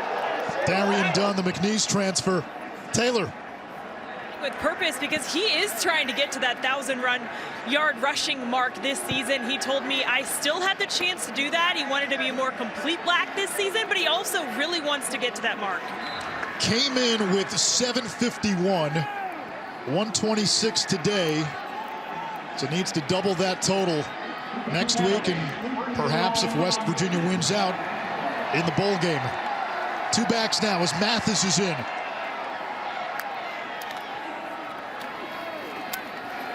They'll stay on the ground and stay with Letty, and he's to the 6-yard line.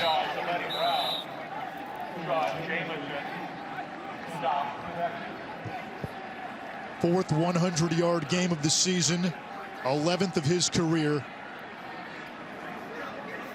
Last year he averaged 5 yards a carry, ran for 1,000 in a shortened season. First team all-conference. He's had to fight through some injuries this year, but we had West Virginia week 1, and Neil Brown said, Letty Brown's the bell cow. He's the guy to take us there. Brown split wide. He was open in the flat. Doege gets it to him, but too late. And they're just far enough away to where this ground game now gets into an uncomfortable spot here. There's less room to run, and for Texas, we talked about them shifting coverages. They're sitting in too high right now, making sure Winston Wright doesn't have a one-on-one down here in the low red zone, doesn't have an opportunity to beat them deep here. Final minute of this third quarter. 3rd and goal.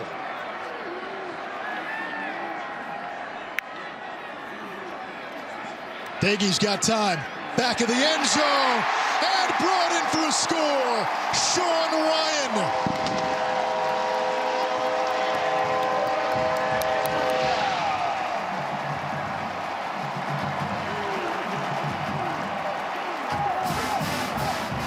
Outstanding footwork by Sean Ryan, but even more so the poise by Jarrett Doege. Down where these windows shrink to have yet another answer. Texas scores, and you see they use the attention paid to Sam James there in the flat to get a one-on-one for Ryan in the back of the end zone. And every time Texas has gone down and scored, West Virginia's had the answer.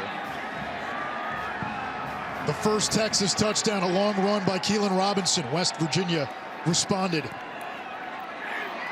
After the long touchdown catch by Worthy, West Virginia marches downfield, 9 plays, 75 yards. Doege's 3rd touchdown pass of the game. Sean Ryan's 3rd touchdown catch of the season. A junior transfer who started his career at Temple. Remember, the Owls made a coaching change when Jeff Collins left for Georgia Tech. They hired Manny Diaz for, 5 minutes. Diaz then left for Miami. Rod Carey took over, and Sean Ryan said, I'm going to go somewhere else. Number 94 for Texas. And now getting the payoff.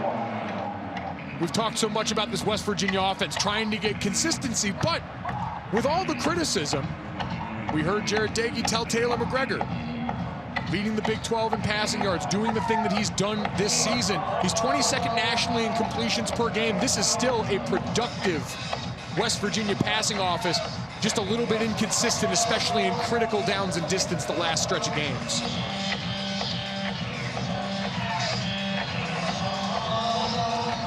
Seeing horns down signs in the audience, that is legal. You do that on the field, it's a penalty. And a fair catch called for inside the 30. We'll check in with Kevin. We'll keep an eye on that game. It seems Oklahoma and Oklahoma State on a collision course. The Cowboys are the team that nationally nobody seems to be talking about. They're the Big 12's best bet right now for a playoff team. Spencer Sanders and that offense have been relying on the defense for the majority of the year, starting to get just enough production in what, when you look across the board, has very much become a defensive conference. Keelan Robinson picks up 5.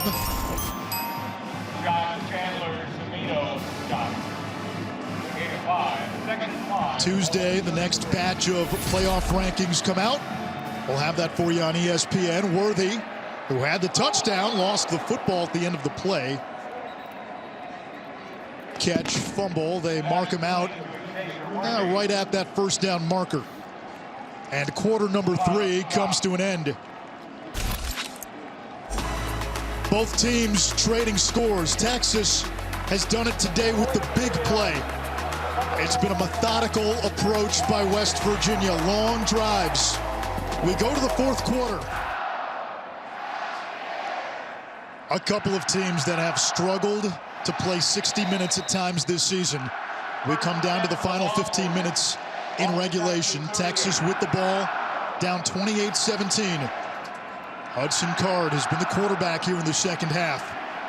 Shoots it over the middle. He's got his tight end, Brewer, to the 45 of West Virginia. Card did not start this week. He began the season as the starter. Was replaced in game 3 by Casey Thompson.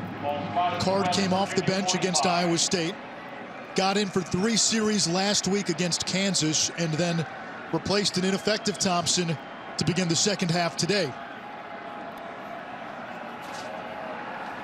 He's completed 5 in a row, make it 6.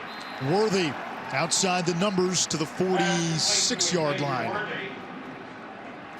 Anish, you mentioned him coming off the bench in the second half. Started 0 of 3 and now on that 6 of 6 streak, including the touchdown to Xavier Worthy, who now looks a little bit more comfortable in here. They're going to have to continue to hunt ways to get him the football like they did last week against Kansas. They lost about a half yard on that play.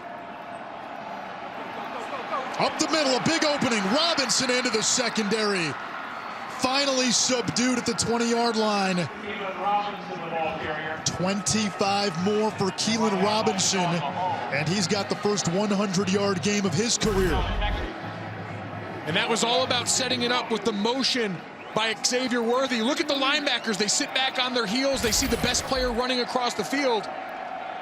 You got to keep your eyes peeled as we see another shift from the Steve Sarkisian offense. Card has a wide open Brewer. The old tight end throwback to the 11-yard line. That's going to be close to a first down. It took a while for this rushing attack to get going. Once Sark committed to it, though, it sets up this play action. You look at Cade Brewer on the other side, comes down here, works as a blocker, buys his time. And then because the rushing attack's been so effective, because Xavier Worthy's been a threat down the field, wide open out the back door. Robinson moves the chains.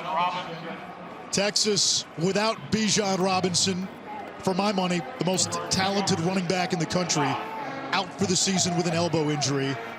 Keelan Robinson today picking up some of that slack. 8 for 107. Roschon Johnson has chipped in with 63 yards, and he's into the game, lined up in the pistol behind Card. Johnson, touchdown Texas. The Longhorns not going away either. And now do you go for 2? And they'll do just that. Offense staying on the field here. A chance to make this just a field goal game if they're able to convert. And the way your offense has been humming right now, too, you feel great about all the windows you're creating here with this play action. Both quarterbacks allow you the ability to move the pocket and manipulate the defense as well here. I think you're going to see right here an overload, 4 wide receivers to this strong side, try and flood the zone towards the field with receivers.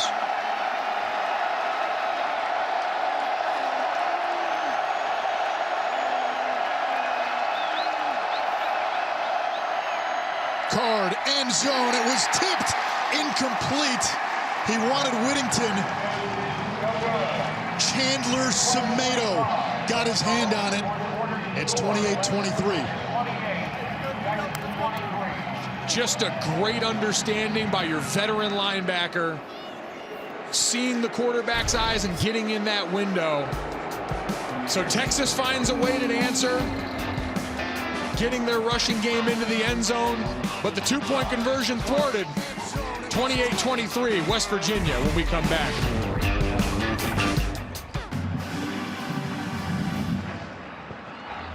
(28-23) West Virginia after the Texas touchdown. The 2-point conversion no good. Both teams need to win out to become bowl eligible. Down. West Virginia goes for 2. They get it, and they pull off the win in Austin. Dagey downfield, hits his man. The ball hits the ground, incomplete.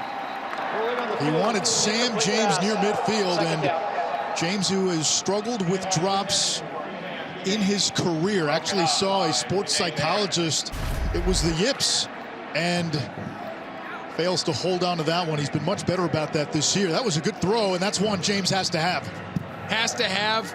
You give some credit on the back end, but with that much time and with your back term, got to be able to secure that ball.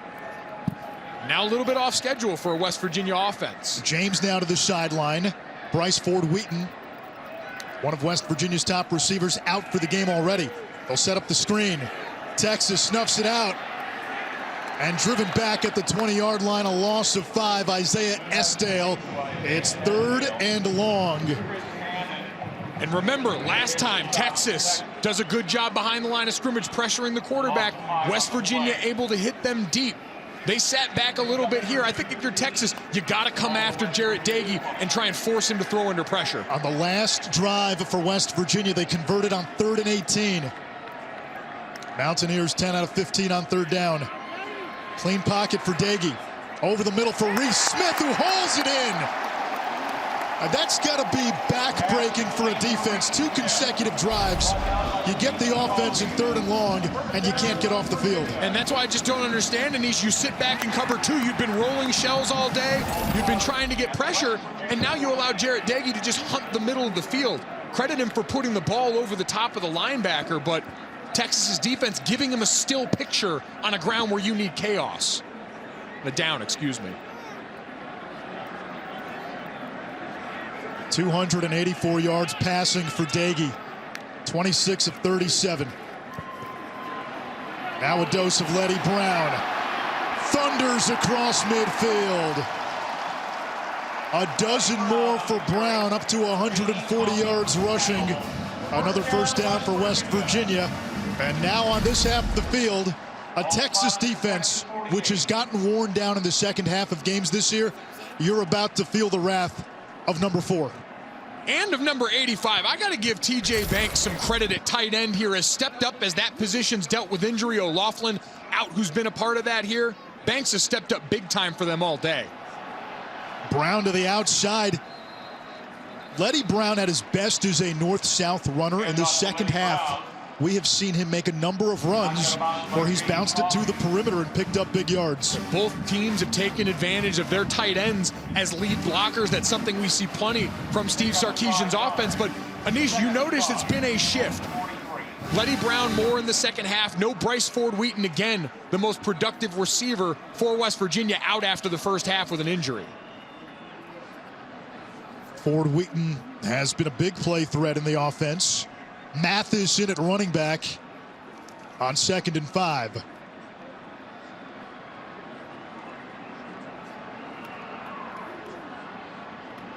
Mathis able to move the chains. You see a lot of motion with the tight end, and that time they sent Banks one way. Mathis heads the other way. We've seen a lot of that from West Virginia. You get a lot of that split zone action in the inside, and you see them getting those guys in there. Motion right before the snap. Try and give your offense more blockers than they've got defenders in the box right before the snap, before they've got time to adjust. We've also seen more of this drive. A lot of double cadence here. Give Jarrett Doege a snap count to try and get the defense to tip its hand. Mathis again to the 32-yard line. 5 more. 150-plus yards on the ground for West Virginia. They came into the game last in the conference in rushing. It's an air raid offense. Doege leads the conference in pass attempts, but in this game, they've been able to do what they've wanted offensively for the most part. Doege throws it away. Now, what is it with these backup Big 12 quarterbacks? Saw it with Kansas last week. Texas turning to Hudson Card today, and they've gotten back into this game. Big 3rd down and 5. Screen pass off the hands of the freshman Prather, and it's 4th down. You've got it at the 32-yard line. Leg missed from 48 earlier. What do? I think you go for it on 4th down here. You've been within range. Your quarterback is seeing the field well, and most importantly to me, in these critical downs, Texas has not done anything to disrupt Jarrett Doege. I think you look and see, if you've got those 2 high safeties, Jarrett Doege is going to be hunting the middle of the field again, with Winston Wright at number 1 lined up in the slot in this formation on the top side. Motion there, you've got the linebackers spreading out here. It's zone defense here with him going back to the box. Brockemeyer got right back just in time. Doege read it, right at the sticks. It's a 1st down catch for Sean Ryan. You saw confusion on the Texas side. Brockemeyer ran to the sideline and then had to run back. And you mentioned Texas was supposed to be in zone. They're supposed to be. You saw that linebacker running, thinking, do I have the running back in man? This is something Pete Kwiatkowski, their defensive coordinator, said. This group has had trouble getting lined up when the offense starts to move in motion. Eddie Brown gets past Ben Davis. Would have lost more. It's going to be a loss of a yard. 2nd and 11. Anish, we saw the double move from Texas earlier on a touchdown. This would be a great area of the field right now if you want to try and get someone open here. We talked about Winston Wright, Isaiah Esdale, even Sean Ryan, who caught the last touchdown for you. Texas's defense is great going in one direction, but when you get them to try and plant their feet, move laterally, all of a sudden you get issues. Winston Wright in motion. Doege. Miscommunication with Ryan. So here you go. It's another 3rd and long. On the last 2 scoring drives, West Virginia has converted 3rd and 18 and 3rd and 15. It's now 3rd and 12. Your quarterback. Well, I should say the last 2 drives. This is not a scoring drive, at least yet.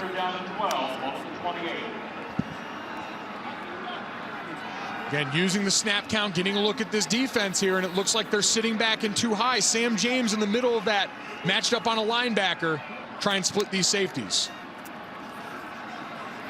Clean pocket again for Doege. It's tipped. Was it intercepted? No, it's incomplete. And it brings up a 4th down. And now we'll see Casey Legg.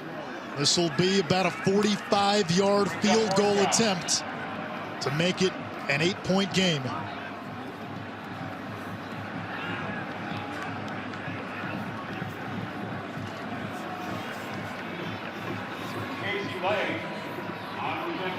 Legg 16 of 19 this season. One of the misses came from 48 earlier today. From 45. It's good.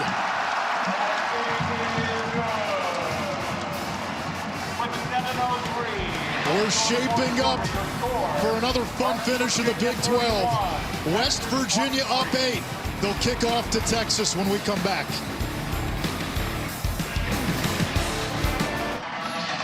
Two of the best quarterbacks in the ACC, arguably the two front runners for Conference Player of the Year, along with Kenny Pickett.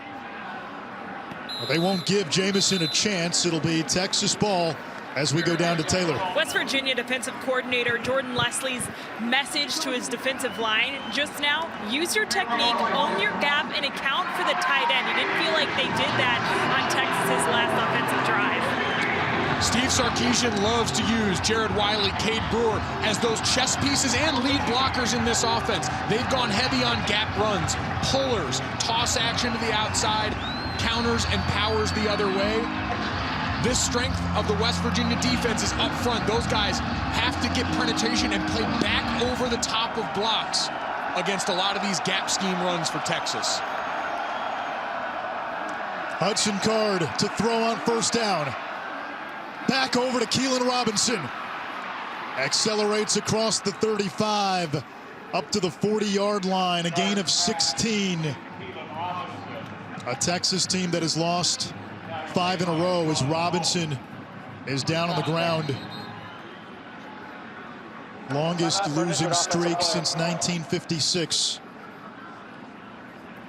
In the last 5 games, Texas has had a second-half lead in all of them.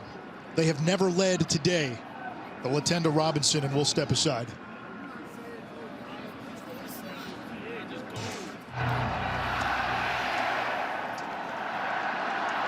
Steve Sarkisian's team mired in a long losing streak. This after a 4-1 start. Down by 8, needing a touchdown and a 2-point conversion. 6:45 to go. Both teams have all 3 timeouts. Both teams need to win out to become bowl eligible.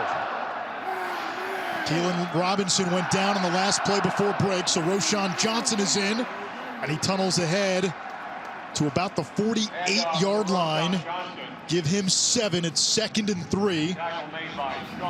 What Sark is known for is getting the ball to his playmakers some way, somehow. Today, that's been Roschon Johnson. It's been Keelan Robinson, and it's been Xavier Worthy. And you see now he's got 2 of those guys, tight end and running back, out wide in the formation, try and get the defense to tell on itself. West Virginia in a zone.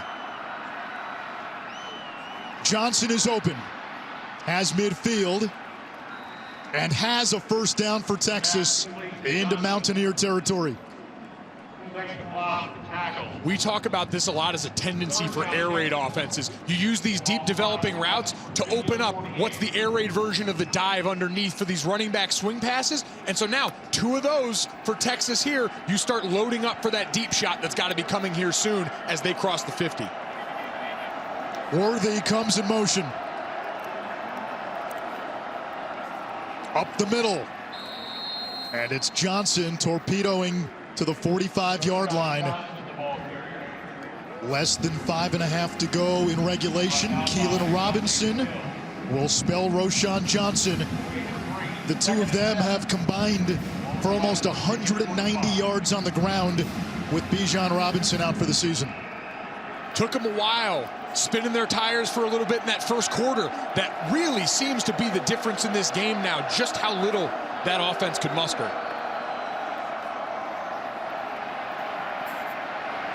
Card buying time. He'll use his feet. The savvy of Hudson Card, who last year came to Texas as the number 2 dual threat quarterback coming out of high school, behind only perhaps the Heisman favorite this year, Bryce Young of Alabama. Remarkable restraint. This is good as a check down. Both these quarterbacks can hurt you with their feet. That was the deep developing shot they were looking for, and it's not there. You still pick up a first. 4.5 to play. Brewer, the tight end, motions. Keelan Robinson.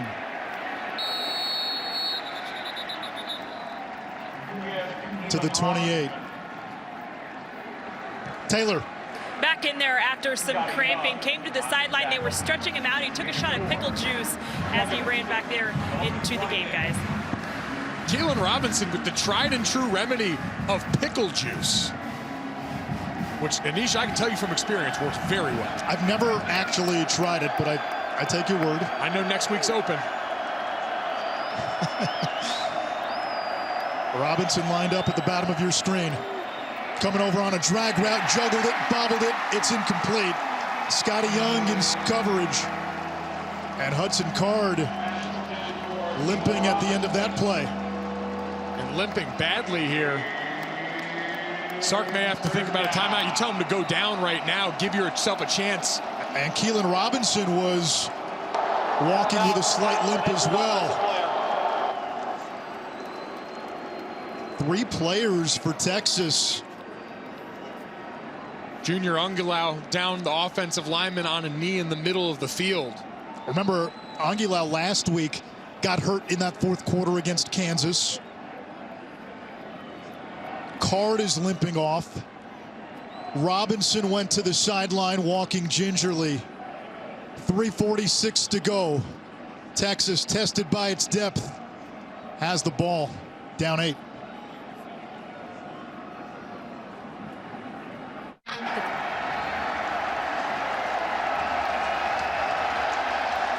Third and 6 Texas. 3 players getting hurt on the last play for the Longhorns. Quarterback Hudson Card, Keelan Robinson, a running back, lined up at receiver, and then left guard Junior Angulau.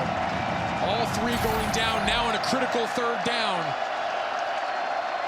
New quarterback Casey Thompson hands it off to Roschon Johnson. He's lit up in the backfield. Alston and Stills get in the backfield. It's 4th down. Hayden Connor, the true freshman, comes in at guard. And watch Stills on this play, taking advantage of that spot vacated. There's going to be a puller right here. The center, Jake Majors, is going to try and block back, and Stills going to beat him with speed up the field, pinning his ears back, knowing that group across from him struggling with communication, now faced with 4th in the game.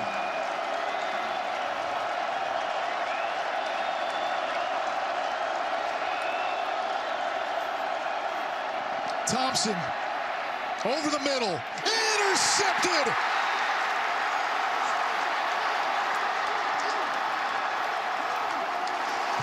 Sean Mahone with the takeaway. West Virginia came into the game last in the Big 12 with just 5 interceptions. Casey Thompson, who struggled in the first half, was benched at halftime. Coming off the bench, his 2nd snap, a pass attempt, and the safety Mahone gets his 2nd pick of the year and the 3rd of his career. And look at Whittington and right up at the top of the screen here. The 2 wide receivers both breaking in the same area and both looking unsure who the ball is thrown to as it sails over there. Too many receivers close to each other on that play. You invite all those defensive backs to have a much easier job. Now, as we saw last week, Interception. 68 offense. Passing team. 15-yard penalty out of the end of the a penalty on Texas after the pick. So West Virginia will move up 15 yards. As we saw last week, Texas still has 3 timeouts, so they can still get a stop and get the ball back. For West Virginia, get a couple of first downs, 2:51 to go. You got a chance to sing Country Roads on Senior Day. And what a great feeling for this senior class after the season that you've had to keep bowl eligibility alive. West Virginia's made a bowl game 17 in the last 19 seasons. They are one of 15 Power 5 teams, and they got a chance to grind it out on the ground with Letty Brown. And Letty Brown to the 46 of Texas. Timeout. Texas, first of the half. A career high in carries today for Brown. Sean Mahone, he's one of those seniors. Most experienced player on this defense, a staple at safety. A finalist for the Campbell Trophy, the academic Heisman. We get a timeout from Texas, 2:45 to go. It's been a trying season for both of these teams, both of these fan bases. If you're Jarrett Dagey and West Virginia. Now listen, the critics are still going to be out there. He's been a lightning rod this season. But he played well today. 290 yards, 3 touchdowns. Most importantly, he didn't turn the ball over. Texas without Bijan Robinson, coming off a gut-wrenching loss to Kansas at home last week. We wondered how they would respond.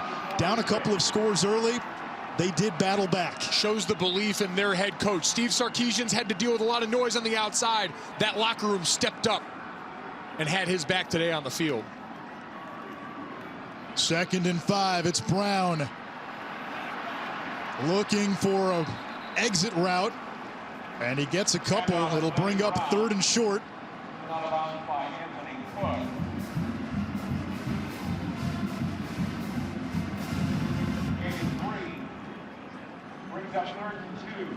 Clock still runs. It only stops when a player goes out of bounds until the official spots the ball. And you see Parker Moore, backup offensive lineman, wearing number 99 to be eligible. Coming in, this is 4-down territory, Anish. You got 2 plays to get 2 yards in here and end the game on your terms. Yep. Only once we go under 2 minutes, the clock stops when a player goes out of bounds. It's Brown again. He's been the bell cow. 1st down, Letty Brown. Letty Brown on the carry. He says, I'll do it in 1. 153 yards on the ground for Letty Brown. Philadelphia tough. The offense runs through him. Ruling on the field is a 1st down. Daggy got it started. But if coffee's for closers, Brown gets a venti in the 2nd half. He wants no cream. He wants no sugar. Black. He wants it cold. He's ready. Cold brew in the wintertime, all the time for Letty Brown. What a performance by him to be able to put the hammer down. Complimentary football for this team. They're going to review the spot. They will see the line to gain here. These plays normally are very tough to overturn.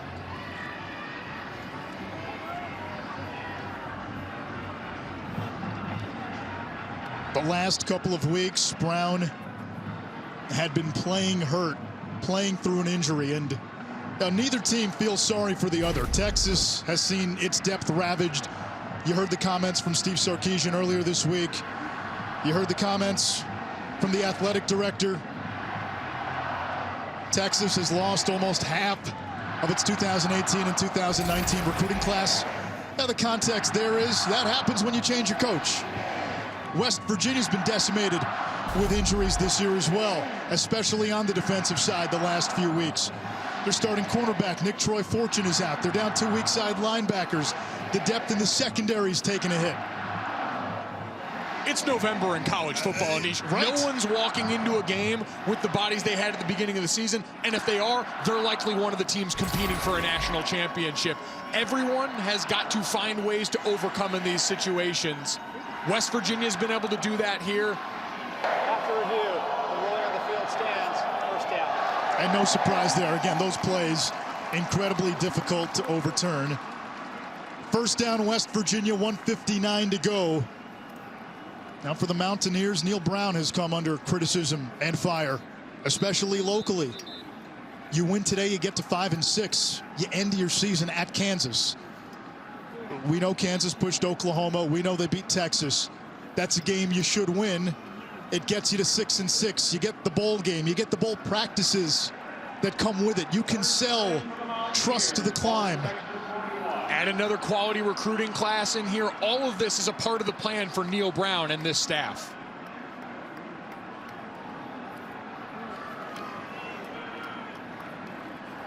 More of Letty Brown into the embrace of sweat, only a yard. We take a closer look at the offensive line for West Virginia with pocket protection brought to you by Nationwide as Texas calls a timeout. This group stepped up big today, came into the game. The most sacked quarterback in the Big 12 was Jarrett Daggy. But they cleared space for him the entire day, and their quarterback responded with timely strikes and strikes in the red zone. Nearly perfect today down in the red area of the field. And you see it right there.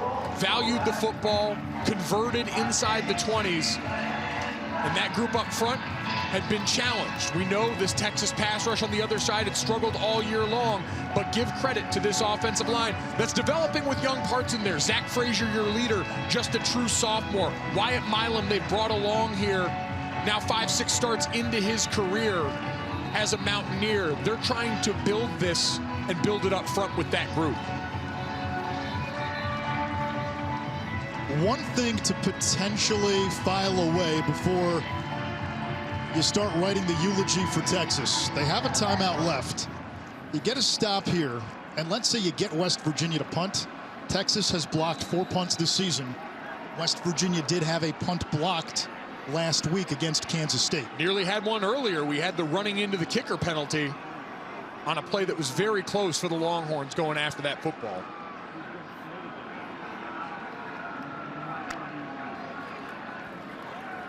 Letty Brown, tackled by Ben Davis.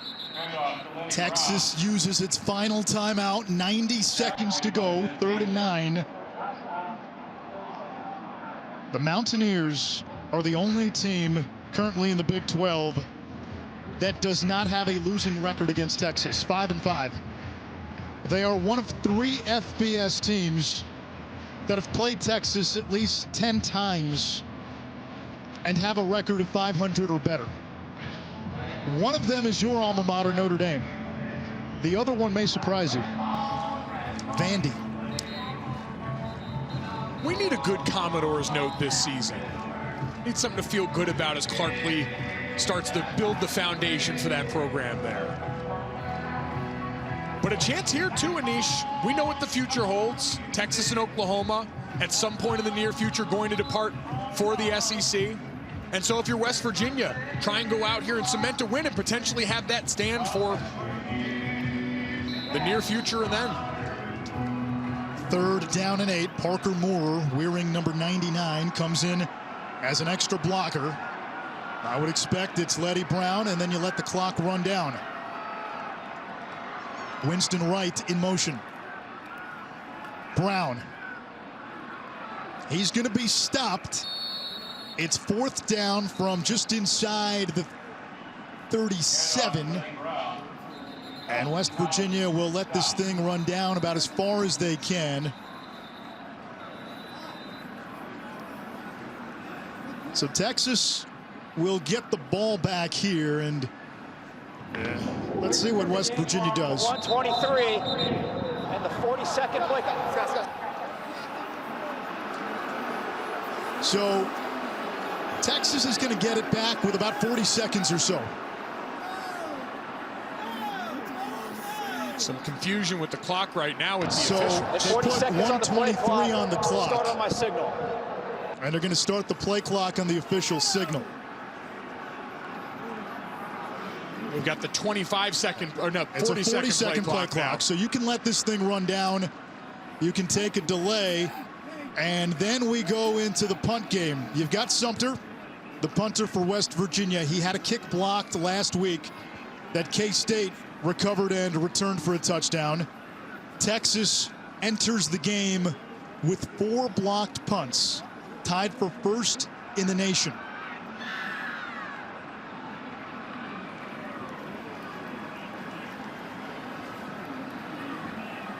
Nothing has come easy for either of these teams. Timeout. And now a timeout with 43 seconds. Full timeout. Interesting why you didn't just take the delay there, let it back up. I guess you've got the time to set it up, but. 4th and 5, the offense comes back out on the field. What does this tell you? Maybe trying to draw Texas off sides? I would imagine they either try and draw off sides or let Jarrett Dagey pooch punt it so you don't have the punt block team out there. Dagey's going to throw it. Heaves it downfield. Incomplete. And Texas will take over at the 36-yard line. Help me understand that, Mike. I can't, because I have no idea why you would run it in that situation there. Taking a shot at the end zone in a spot where you had a chance to pin them deep here before that. You basically gifted Texas 16 free yards. Easily. And remember, both of Texas's touchdowns today have come on long plays. Keelan Robinson on the ground. Xavier Worthy, 52 yards through the air. Casey Thompson in at quarterback. Texas out of timeouts. Down 8. Thompson under pressure. Throws it away before he goes down. 30 seconds to go. And now Thompson is down. Timeout for an injured offensive player. It's been a quarterback shuffle for Texas. Thompson started, was ineffective in the first half. Hudson Card came off the bench, sparked Texas in the third quarter, and then in the fourth quarter, Card got hurt on a play where 3 Longhorns went down. Thompson comes back in. 2 plays later, he throws an interception, and now Thompson is down.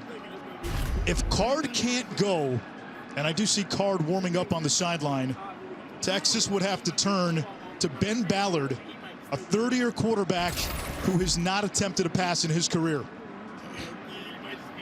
When it rains, it pours for Texas, and we see Ballard over on the sideline getting loose as well. All of the bodies now out in critical situations. Remember, Anish, all those injuries you just described came on a critical third down for the Longhorns in West Virginia territory. And now, on the last drive, you have an opportunity to tie this game. You see him holding that thumb that had been an issue for Casey Thompson in the last few games. He hurt the thumb against Oklahoma. It impacted his play. Looked okay last week against Kansas when he accounted for 7 touchdowns. So Card will come back in. 2nd and 10. 30 seconds to go. No timeouts. Only one rule for West Virginia in the back end: deeper than the deepest. Can't let anyone behind you. Card over the middle, low throw. Incomplete, 3rd down. Ruling on the field's an incomplete pass, 3rd down. Neil Brown's gamble, putting the ball in the hands and the game in the hands of his defense after going forward on a 4th and 5, where we remember they didn't take the delay of game and give themselves more room to punt it. Neil Brown, an analytically inclined head coach, went the most aggressive route possible. Could have just been a gut feeling saying, let's win it on our terms, and if not, we believe we've got a defense capable of clamping them down.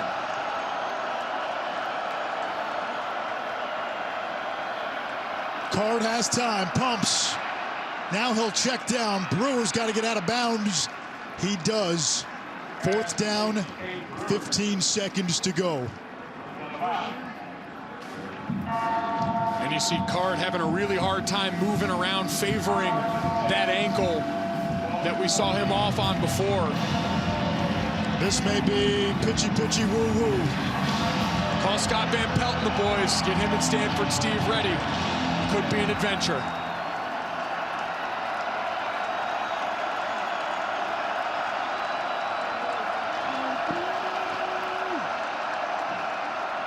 There's the pressure. Card gets rid of it. Incomplete. West Virginia, 10 seconds and a kneel down away from a win on Senior Day. And who else but Dante Stills? Family, such an integral part of this program. Father and his brother, both proud alums. And of course, a proud Fairmont Senior High School Polar Bear alum. As they continue to move along in the playoffs, West Virginia gets a chance now to continue to move towards that goal of 6 wins and a bowl berth. Fairmont Senior winning last night against Robert Byrd. Victory formation. Daggy takes the knee, lifts his arm up. They're going to sing Country Roads in Morgantown today. West Virginia gets to 5-6 if they beat Kansas on the road next week. The Mountaineers would be bowl eligible. The misery continues for Texas. 6 straight losses. The longest losing streak continues since 1956.